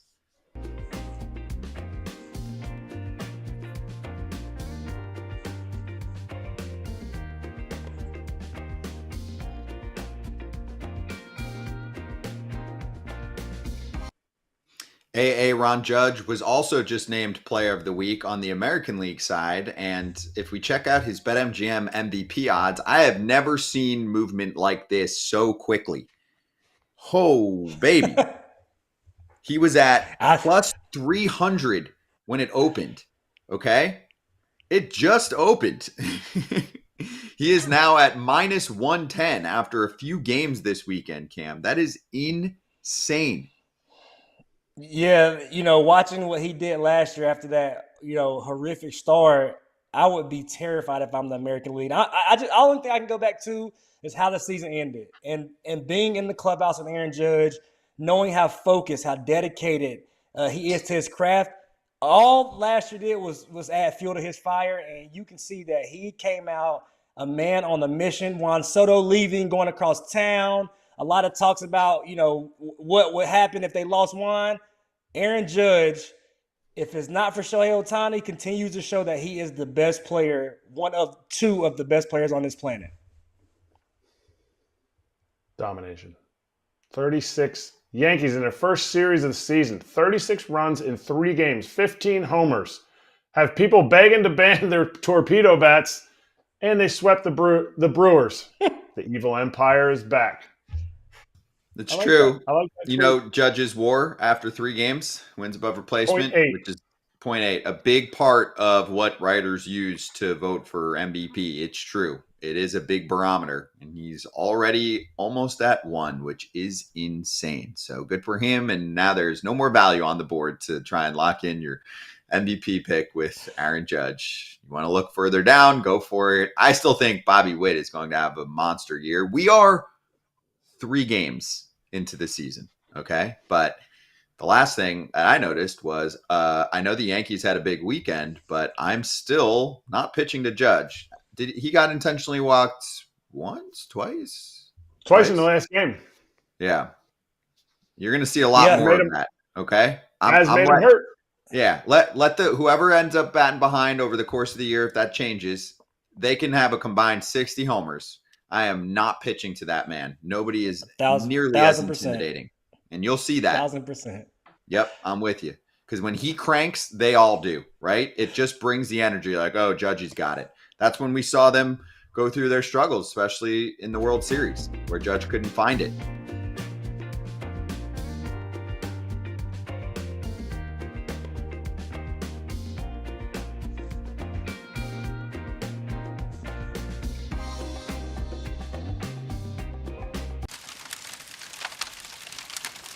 Hot corner, let's fizzle. The good news for Boston fans is that Christian Campbell looks like the real deal, and they're already chatting with him about an extension. It makes sense to me, Cam. Imagine you're fresh up to the show. He didn't know that he wouldn't have to have a roommate. He was learning that the team had a private plane, right? You're like just kind of looking around starry-eyed like, whoa, a year ago, I wasn't even a top 100 prospect, and now everyone's talking about me in one of the bigger markets. So Chris Cotillo, who does a great job for Mass Live, he's joined this show before, said Campbell and the Red Sox are deep in talks on a contract extension from the weekend here. Said it's close, nothing from the team. Campbell huddled with officials before addressing reporters. He acknowledged things are heating up. He said they're talking back and forth. I know that for a fact. I'm not sure how close or not close it is, but we've had some communication on that for sure. I leave that to my agents, let them talk back and forth and work out what is going to be done. We'll listen for sure. I mean, I think this is going to get done, Cam, because when you throw big money at someone who's been in the league for 5 minutes and wasn't a big name a year ago, if Boston's a believer, you're going to just inch a little bit over the comp that gets thrown out there to get it done. And it's not going to make any difference in the world, right? They're going to find a comp. They're going to say, this guy's comparable to this guy. He's got a few games into the bigs. Let's go a few $1,000,000 over, and we're going to get massive amounts of surplus value if he becomes a star. Well, one guy's opinion I value very highly is Alex Cora. I've told you this, Scott. Alex Cora, AJ Hinch, two of the smartest baseball minds that I've been around. And we had a chance to sit down with Alex Cora in spring training. And I specifically asked him, I said, hey, nobody's talking about this guy. Everybody's talking about Marcelo Meyer and all the other young guys, Roman Anthony, rightfully so. I said, but what about Christian Campbell? When I look at him, I said, he's got that quirky game. And I'm not saying he plays like Hunter Pence, but he's got some of those little quirky things that you might not teach a guy, but he gets the job done. He finds the barrel, like Jim Bowden said. He's a super athlete. He can play all over the diamond. And Alex Cora smiled from ear to ear, raving about how special he was. And he was one of the guys that they didn't talk about, as you talked about the big three. So to see where we are just a couple weeks later and see what he's done early in this season, it took me a whole year to take a deep breath at the big league level. And this was after having some stints up and down. But to see him come in, just breathing calmly, taking it all in, not seeming overwhelmed. We're talking about facing the Texas Rangers not too long ago, the defending champs, just 2 years ago. He looked as comfortable as anybody I've seen. And you talk about rookie. The guy clearly has ice water in his veins. So I'm happy for him. And like Jim said, get him before he does it. And that's what the Red Sox are seemingly trying to do. Absolutely. And he's homegrown. Red Sox championships have been built on homegrown dudes. Different years, you sit there and you go, who is recently been coming up through? And this is what the Sox fans want. If you're not going to go out and get the big free agent signing, oh wait, you got Bregman. Oh wait, you got Crochet. You traded for Crochet. Keep bringing these guys up, but lock them in before they cost you too much. And you have to have, in 3 or 4 years, a Mookie Betts type of situation that could have easily been saved, easily been taken care of had you come to an agreement. It's probably going to be more than what you think somebody with no big league time should get, but that's okay. Give it to him. Yeah, it's not I going can to see be a Michael Harris deal, even the Byron Buxton deal, just to be honest with you. Like, you think about that deal, that was a deal for, at the time when you looked at the amount that Byron Buxton played, I think he took a deal because he knew he stayed hurt. He kind of stayed injured. But I think, I wouldn't be surprised if there was a 7-year, $10, $11 million, a year deal. Mm-hmm. And on the other side here, the Rangers actually took 3 out of 4. Adolis Garcia looks like he could have a bounce back year, which would be a scary thought for the opposition. Jacob deGrom looked solid for that team. The Red Sox lost 3 of 4. We talked about it earlier, but Devers looks brutal right now. The bat speed is slow. So physically, it doesn't look right either. But anyway, I mean, it's one series. Red Sox lost 3 out of 4. They'll be okay. Although I think some people got a little too hot on how good the Red Sox are going to be. But we'll see. I think they're going to be good. Are they going to be great? I don't know. But right? I think there's some people like, wait, did I say Red Sox are winning the division? I meant Yankees. Sorry, I confused the two all the time. Sorry, my bad. Right? Hey, he wasn't the only one. A lot of people were feeling the Red Sox. So we'll see. There's a lot of season left to go. I do think the Red Sox are now finally built to actually last for a season, which had been a problem for them too. They didn't build enough pitching. They should have more rotation depth. Anyway, let's swing right back and go over IL stints. They're already running in hot. Some of them are big names too. We just got one about an hour ago that we'll share next.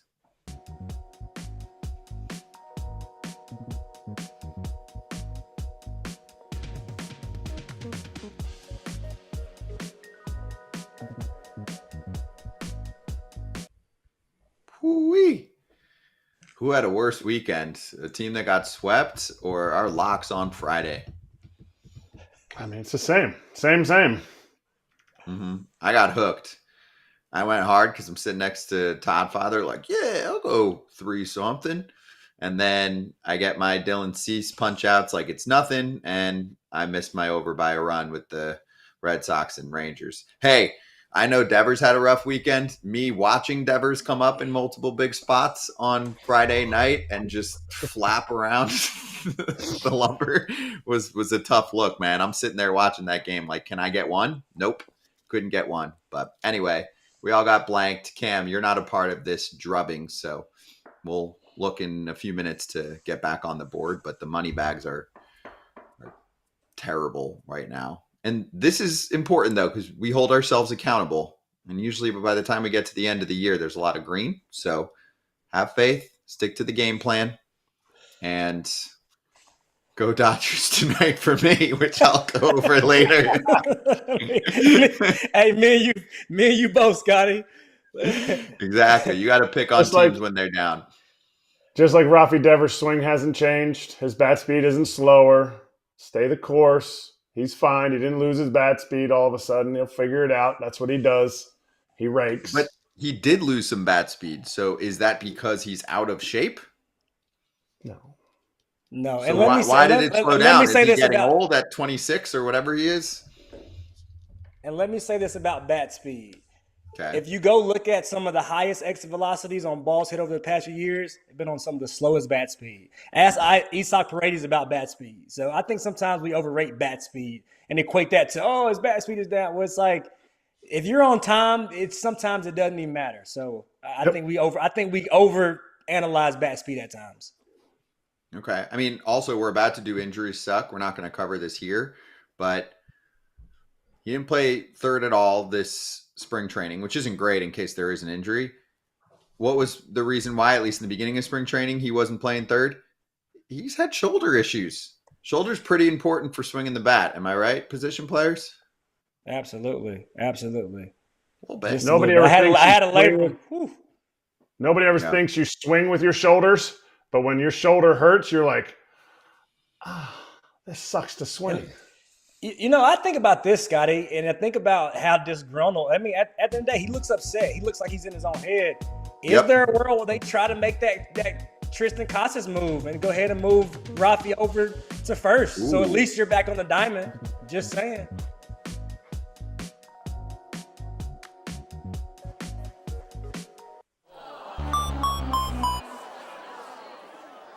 Injuries do suck. We'll start with Max Scherzer, right thumb inflammation. I mean, he used the word, I think, dangerous when he was talking about how he was dealing with this.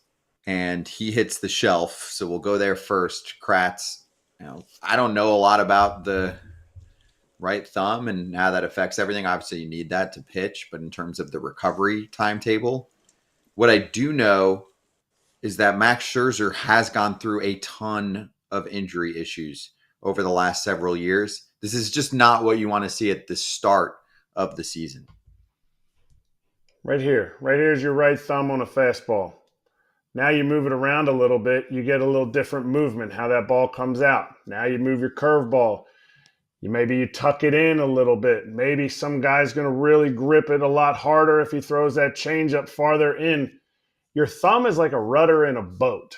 If your thumb is hurting, you don't know the direction of where it's going. And Max's explanation, his reasoning for saying it was dangerous, because now if you're not able to manipulate the ball where you want to, just with your fingers in your hand, this starts to take over. That starts to take over. And that's what he was talking about, dangerous. I want to trust him. I want to trust every veteran that they know what they need to do to get their body right. I also want to say probably wasn't going to make 32 starts this year. This is much better. And the training staff in Toronto, Voon Chung, Jose Ministral, epic, awesome dudes. They have all the state-of-the-art recovery stuff. If it's possible to get him back quick, that's the place to do it. Okay. The difference, Cam, is this isn't a team that's going to be in cruise control. There aren't many that can do this, but the Blue Jays need starts from him now.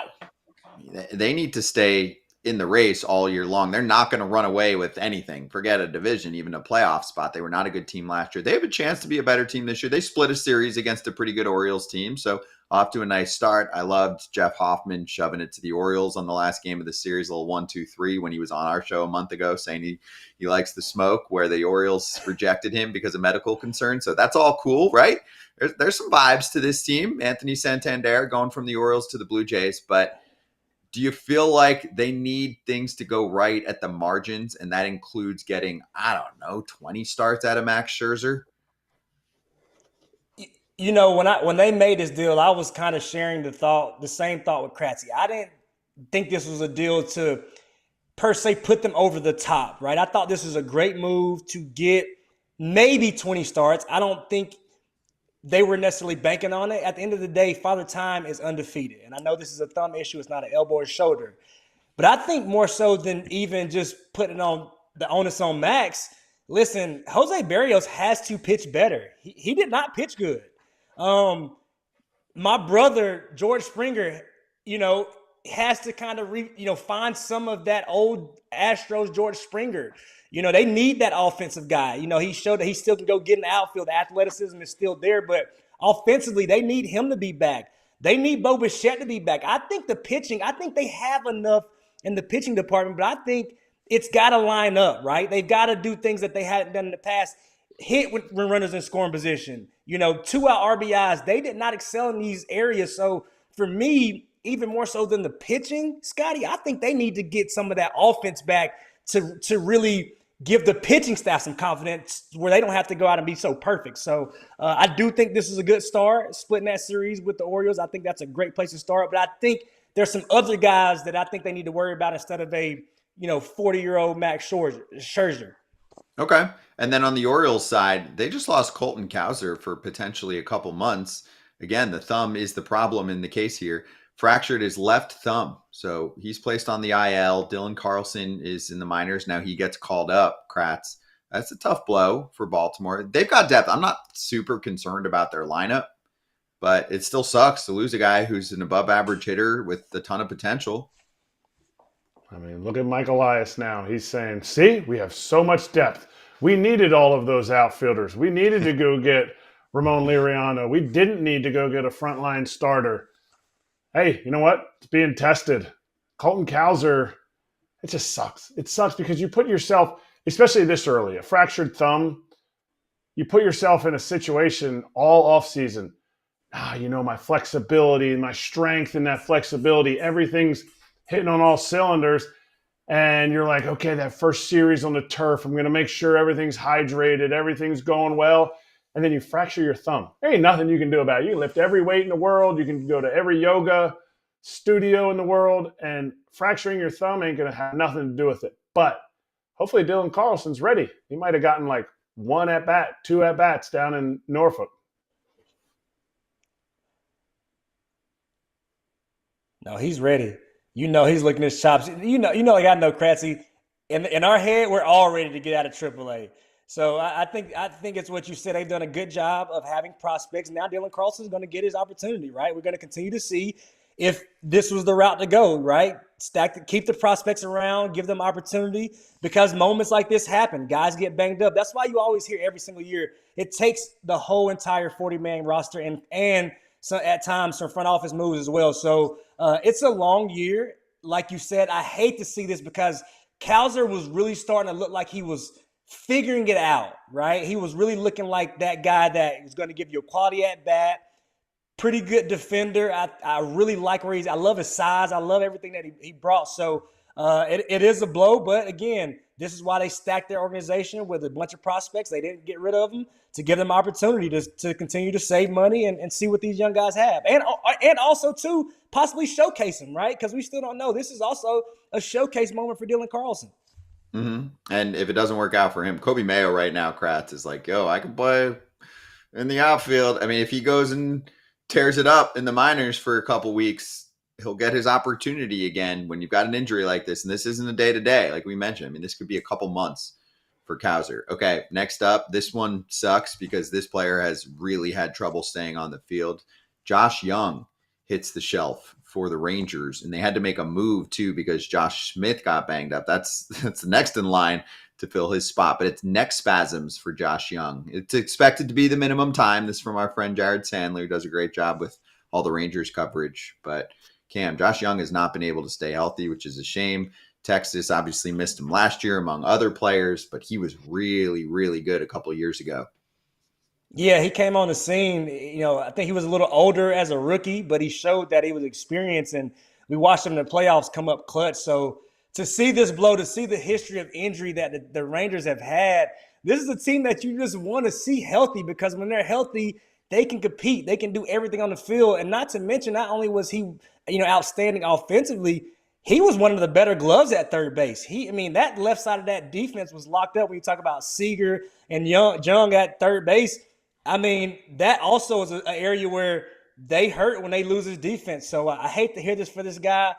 And you just hope at some point he can get things to go his way because neck spasms, anything neck, back, you always worry about. Like you said on Friday, I hurt my neck and my back. Now I'm going on a 10-day IL. I don't know, man. I ain't never hurt my neck.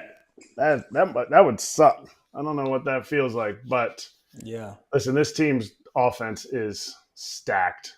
When you have Josh Smith being able to fill in, get it, he's hurt.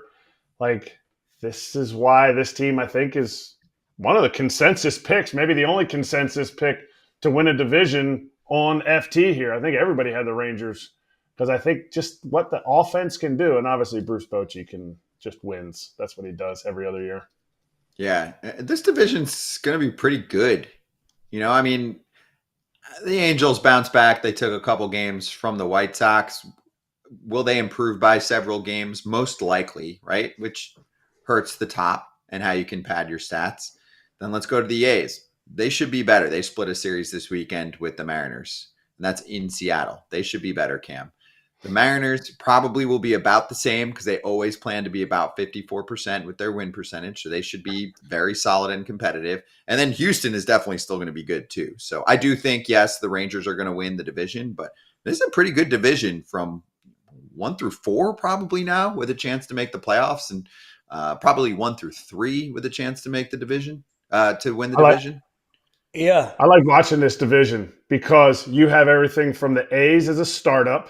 You don't know what you're going to get. You have the Astros as like the dynasty team kind of on the way out, but are they still going to be good? Mariners, elite pitching. The Rangers, offense is just, besides last year, they couldn't hit a heater. I think Adolis Garcia is going to be ridiculous. So this offense is awesome to watch. And the Angels, they have Mike Trout. So I love the fact that these games are shorter so I can stay up and not go to bed at 1 a.m. and watch all these West Coast games. Yeah, I want to add on to that too. One sneaky move, and they talk about this division being extremely competitive. One move I really enjoyed, and I think this team, and they're still a couple pieces away, maybe one more position player. But I'm going to tell you one thing that's going to go unnoticed, and there's no stat for it. The intensity that Luis Severino brings to the Oakland A's, I think Mark Kotsay, for one, is going to love it. I love the moves that they made to lock up Rooker and lock up B-Law. I really think that the A's was missing a little bit of that intensity. Like, it was fun to watch Luis Severino out there fired up and watch those guys kind of rally behind them. So when you talk about that team as well, I think they're going to be more fun to watch than people actually realize. They were fun to watch last year if you watch A's baseball, because it's extremely competitive, fought hard to the end. But I love what Luis Severino has brought to that team. It's a fire where you almost wish he could be on the field every day. Yeah, that's AJ's favorite. He's got them to make the playoffs this year, which I think is the boldest call of anyone in our crew. So if you want to look at our predictions, you can check them out online. We laid them all out on opening day. We'll swing right back. We'll talk to Whit Merrifield next on FT. And also later on, we'll keep running through anything we missed from the weekend.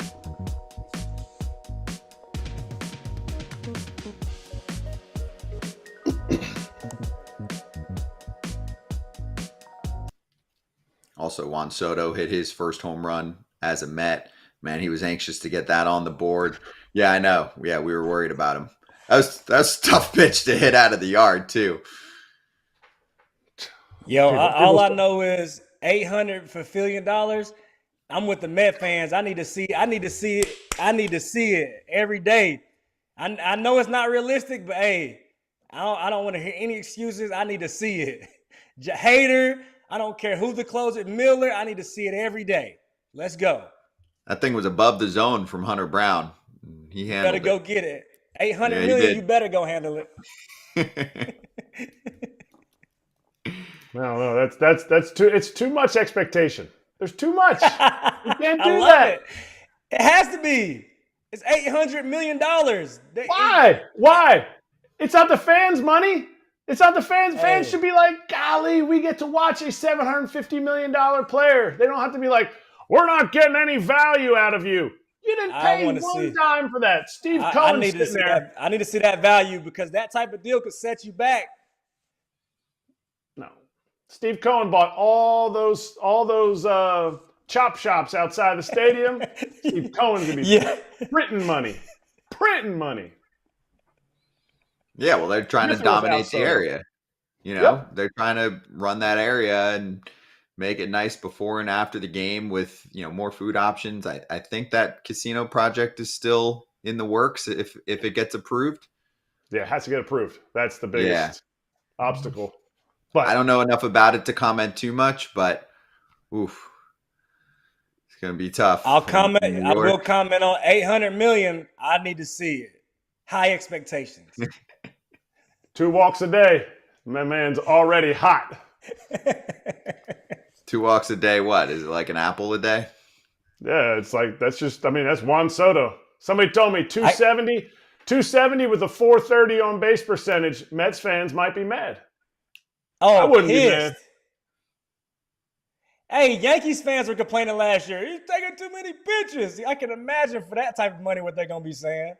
Because they're balls. That's why he's taking them. And that's his game. Do not let him, jump outside of what he does best. Okay? You let Juan be Juan.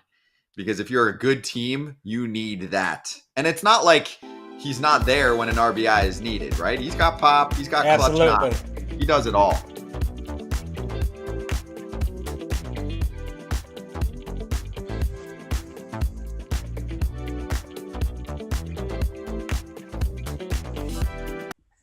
All right, here we go. We're back on FT with our guy, Whit Merrifield, joining us right now. Whit, good to see you, man. Obviously, wish we would be talking about a little Major League action coming off the first weekend. So how was this first weekend for you and the offseason, and what's been on your mind? It's been fine. I've got to be dad. Got to be home for my daughter turning 1, which was awesome. So, yeah, everything's good. Okay. And you want to let us know what you're thinking at least right now? A little announcement to make for now? No, there's no paperwork filed, nothing. I'm not okay. Officially retired or anything. Going into the offseason, I gave my agent a handful of teams. Like, look, these are the teams I play for.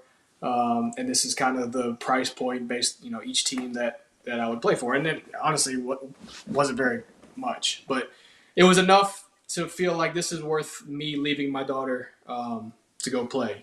We had our first kid last March, and yeah, the year was hard for me being away from them, and I didn't like it. And so going into this year, there was a handful of teams. You know, I'm a North Carolina guy, so they were basically all East Coast teams with a couple exceptions. And you know, some of the teams were interested, some of them weren't, and the ones that were interested, we just couldn't get to what I felt like was worth me leaving home for. But I'm not, no paperwork filed, nothing. So maybe somebody will call and change their mind. Hey, Whit, let me ask you this, my guy. First off, are you in North Carolina right now? Winston-Salem. Okay, all right, man. I'm gonna have to catch up with you. We Yeah, got a North Carolina guy. AAU basketball tournament. I'm in Asheville, so I'll Yeah. catch up with you soon. We'll have some barbecue. But I want to ask you, as a guy, who I've admired from afar, and I've told you that on the field before. I look at you as a veteran guy who still can help out a roster, and I believe you feel that same way. What have you noticed as far as the veteran guys being undervalued or devalued? I use you guys like Tommy Pham as well. Like, how much has the game changed for you as far as when you came in, how they value veteran guys to how now it's like we don't even want to give you the minimum of what you're asking to come help out a team. Like, where are you on that? Yeah, the game's changed. It's evolved, and certain things that used to be valued aren't valued anymore because we live in a world of analytics, and you can't quantify a clubhouse presence or leadership or experience, that kind of stuff. And so teams have gotten away from it because most of the guys that are putting together lineups and putting together rosters, a lot of them weren't players. And a lot of the input that comes in weren't from ex-players. It's from guys that know how to run numbers and use numbers, and that's just the evolution of the game. And it's agree or disagree, it's changed, and it's going to continue to change, and we've got to keep up. Has it been hard for you? I'm sorry, Kratz, my bad. I just want to know because that was hard for me. Has that been hard for you to swallow that? Because I can tell you still want to play. You still believe you can play. Is that been difficult though, to be honest? Yeah, because I don't necessarily believe it's the way the game should be played. It's the way that it's the best way to go about the game. I don't believe that it is, but I'm not the one that is making these decisions and putting teams together and starting trends of this is, one team does it and has success, it snowballs. And so yeah, it's been tough because, like I said, I don't necessarily agree with a lot of the things that are being done in the game today. I don't think that's how the game should be played or is the right way to play it, but it is what it is. Games evolve and people evolve, and you either keep up or you get out. Do you feel like the game kind of got you on both ends a little bit in the sense that, like, you didn't come up to the big leagues during that 14-15 season because of older players that were there, whether they were doing good or not? Well, we can't quite call you up right now. And now that you're that guy, you're not in there. So do you feel like it got you both sides? Yeah, I mean, maybe. Yeah, that's a good point. But at the same time, I got 9 years of playing in the big league level, and that's 9 years more than most people ever dreamed that I could play, including probably myself. So, the longer I've been kind of away from the game, having missed spring training and now missed a couple days in the season, that I don't really know if I was ever like super bitter, but that little bit of bitterness I had has almost turned to just more of like a gratefulness and a thankfulness for what I did get to do and what I have gotten to do. And I might not be done. Physically, last year, I think I did have the worst numbers of any year in my career, but physically, I was probably at the best that I've been since I was maybe 27, 28, which is, something I'm proud of. So, I've just been thankful for what I've got to experience. there were multiple times along the way that I wasn't sure I'd ever get to this point, and we've made it this far, and we'll see what tomorrow holds. Hey, Whit, last one. Let me ask you this. Since you have been at home, I know you've been enjoying the fam. I know it was a little different for me being at home. Has there been anything that you've picked up or you've caught up on? Like, for me, it was like, get the garage done. All of a sudden, I'm like, fire the landscaper. I can do it myself. Like, is there anything that you've been like, you know what? I kind of enjoy doing this and being at home around it? Yeah, I mean, so, we're in a fairly new house, and every time I leave home, it's the yard is dead because it's, the end of winter. And now that spring's here, it's nice to see flowers bloom and grass grow and get out and weed eat and do different things. So yeah, that's been a lot of fun for me. And then, I'm a golfer, so getting out and playing more golf in the springtime has been nice. No frogs? You ain't getting attacked by frogs? For anybody who's watched FT, Whit took care of the frogs a few years ago. No frogs yet. Not yet. We did have a fly, like a whole fly situation about a week ago, which was kind of crazy. I was out grilling and we had like 100 flies like flocked to our screen door, which was wild. But I mean, we have a cow pasture. We have a cow pasture. Like we have cows like right beside us. But I don't know if that was the reason. But it was just that one day. And I don't know. Well, there's a lot going on over here. Yeah, Whit, obviously FT is run by a very good production company that can do some type of wildlife North Carolina show at some point later on. Just think about it. You can brainstorm a little bit. We're here for you. It won't be boring, I promise you. We got all I want to see video of all this stuff. We always hear about it. So good to see you, man. I gotta be more in the content game. I'm not very good with content, and I just don't think about pulling my phone out and look at all these flies I got. But maybe I'll do that. I got more time. I got to be more like Kratz. Kratz is a TikTok star. Now you're home. You just grab the phone, and when you've got something going on, just take a little video, and then we come on and talk about it. But keep in touch with us, man. Keep us posted on everything, and we'll catch up with you again soon, okay? Sounds good, guys. Appreciate you. All right. You too. Whit Merrifield with us on FT. Be right back for Slap Hands.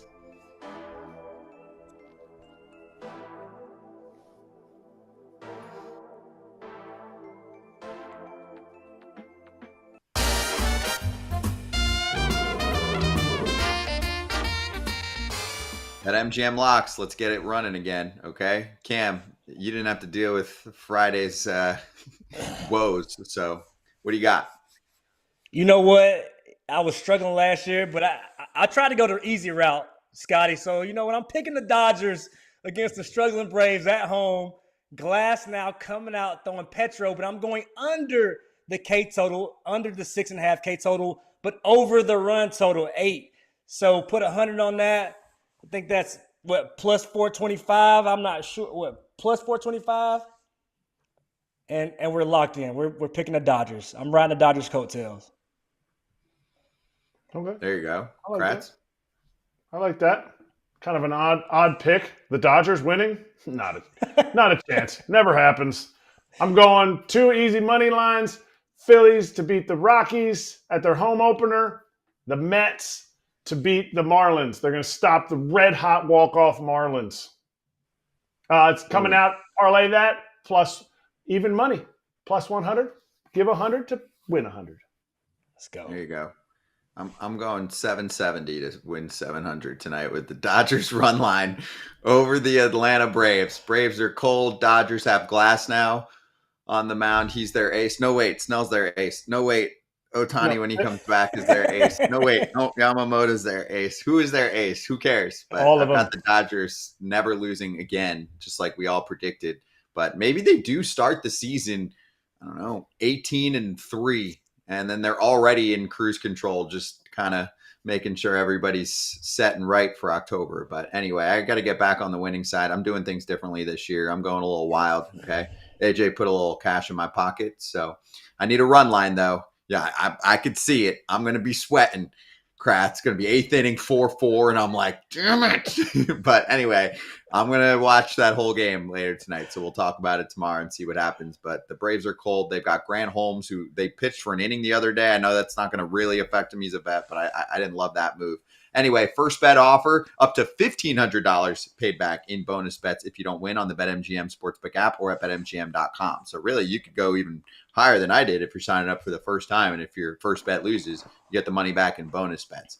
Gambling problem or concern, call 1-800-GAMBLER. We'll be right back to run through the rest of the FT lineup for the day.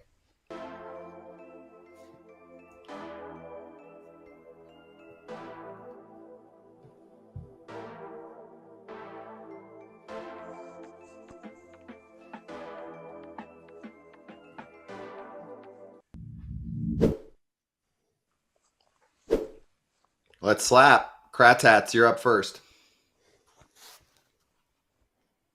I mean, you have to at least wear it once. The big A, the Braves. Hopefully they're gonna continue their ways and get blown out by the Dodgers tonight. The big A is the Angels. Yeah, but now it's the big A. That's at the big A. That's right. The big A is the Braves when they're in the Battery, but they're not there for a few more games. So Oof, good luck to I them. can't wait to get home. I know. Question of the day: how will it feel to return home 1-6? Oh, yeah. And that would be positive. That would be That would positive. be positive. Yeah, absolutely. Next question is going to be Braves fans mad about how the schedule makers gave them the Padres and Dodgers on the road to start the year. But come on. They'll be okay. They'll be okay. Deep breaths. Anyway, later on, we're talking prospects on Hot Sheet. And after Hot Sheet is May Day. Also, Dodgers territory is coming up. If you're watching on YouTube, you'll have Dodgers territory into Hot Sheet, which we just showed you there, into May Day. Trevor May's new weekly show, just making sure that everyone who's tuned in now during the season knows everything that's going through the FT network. We cover the game on a local and a national level. We have 15 shows part of the FT network, and one more is going to be announced later on tonight/tomorrow. Yes, we've got a new one. It'll tie into something that FT is doing later this week. So there are your hints, and we're going to step aside here. Online, we'll stay on for a few minutes and get ready for Dodgers territory. If you're watching on TV, we love you. Hope you had a great first weekend watching ball. And, I mean, we got to just about everything. If we were missing your team, then, you know, they didn't have Torpedo Bats. So we'll talk about them tomorrow, okay? What didn't we get to? Royals and Guardians? I feel like we hit every other team. Tyler Soderstrom. Ooh, Bang. well, we talked about his series, and it's Soderstrom, okay? Get it right. Oh, Soderstrom.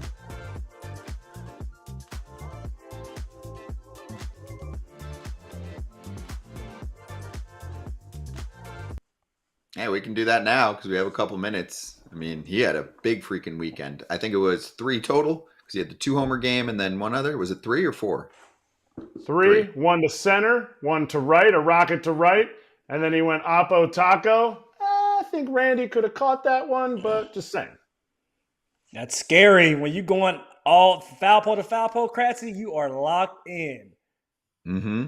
Not to be outdone by Julio's homer that landed 5 rows from going to the stadium. That was majestic. Just watching Mariners games where dudes are hitting homers, you're like, okay, I like this. Hey, and not to put any pressure, we talk about offense and this and that, but at the end of the day, we've deemed him as a superstar. A lot of people have. He's got to play like it. You got to put the boys on your back. Let's go. And it's been slow starts. So to see him have a nice weekend to begin the year was a big sign for the Mariners. And that was a timely homer too, right? No garbage time homer. That was a timely homer for a team that needed to get off to a decent start. There's some pressure. There's some heat on the Mariners organization coming off the offseason that they just had. One other thing that I didn't get to that I just wanted to shout out, we spoke more about the Braves' rough weekend than what the Padres did on the positive side. Nick Pfaadt was great. That's a nice pickup. I'm like, hey, what do you have? 7 shutty and 1 hit, I think, allowed. And it's like no teams want to touch that because of the qualifying offer, because the league wants to punish the union for the qualifying offer. I'm like, well, sucks to suck because the Padres got him for several $million and then they're paying him more of it, you know, after this year. So that was a nice pickup. And Cam, Fernando Tatis Jr. was lobbying for the leadoff spot. And when your superstar who's been there for a while and is going to be there for another decade plus wants it, you give him that chance and let him run. And he is doing that right now in the first few days. So that was an easy yes from Mike Schilt. Absolutely. Keep him on the field. I think he could have an MVP type season. And he's also simplified his swing even more. So he's continuing to slow the game down. But I love everything you just touched on. Absolutely right. Mm-hmm. Good guy to have in your leadoff spot, especially when we said Friday, the quote from him after the first game when he stole a couple bags. Now I have 2 legs. I only had 1 leg last year. Look out. But yes. Hey, I felt like by the end of the offseason, I was the high guy on the Padres. Kratz. I'm like, everyone relax. And I know, again, it's only 4 games, but the Padres are a good team. Jackson Merrill looks like he's going to be a star for year 2 again. So I think the Padres are going to be a problem. And they play together better than they have the last 2 seasons. They are actually rooting for each other. You can see it. Yep, that's right. You look at 2 years ago, it was messy. It's gotten cleaned up. FT fam, you got Dodgers territory, then Hot Sheet, then Mayday. Happy Monday.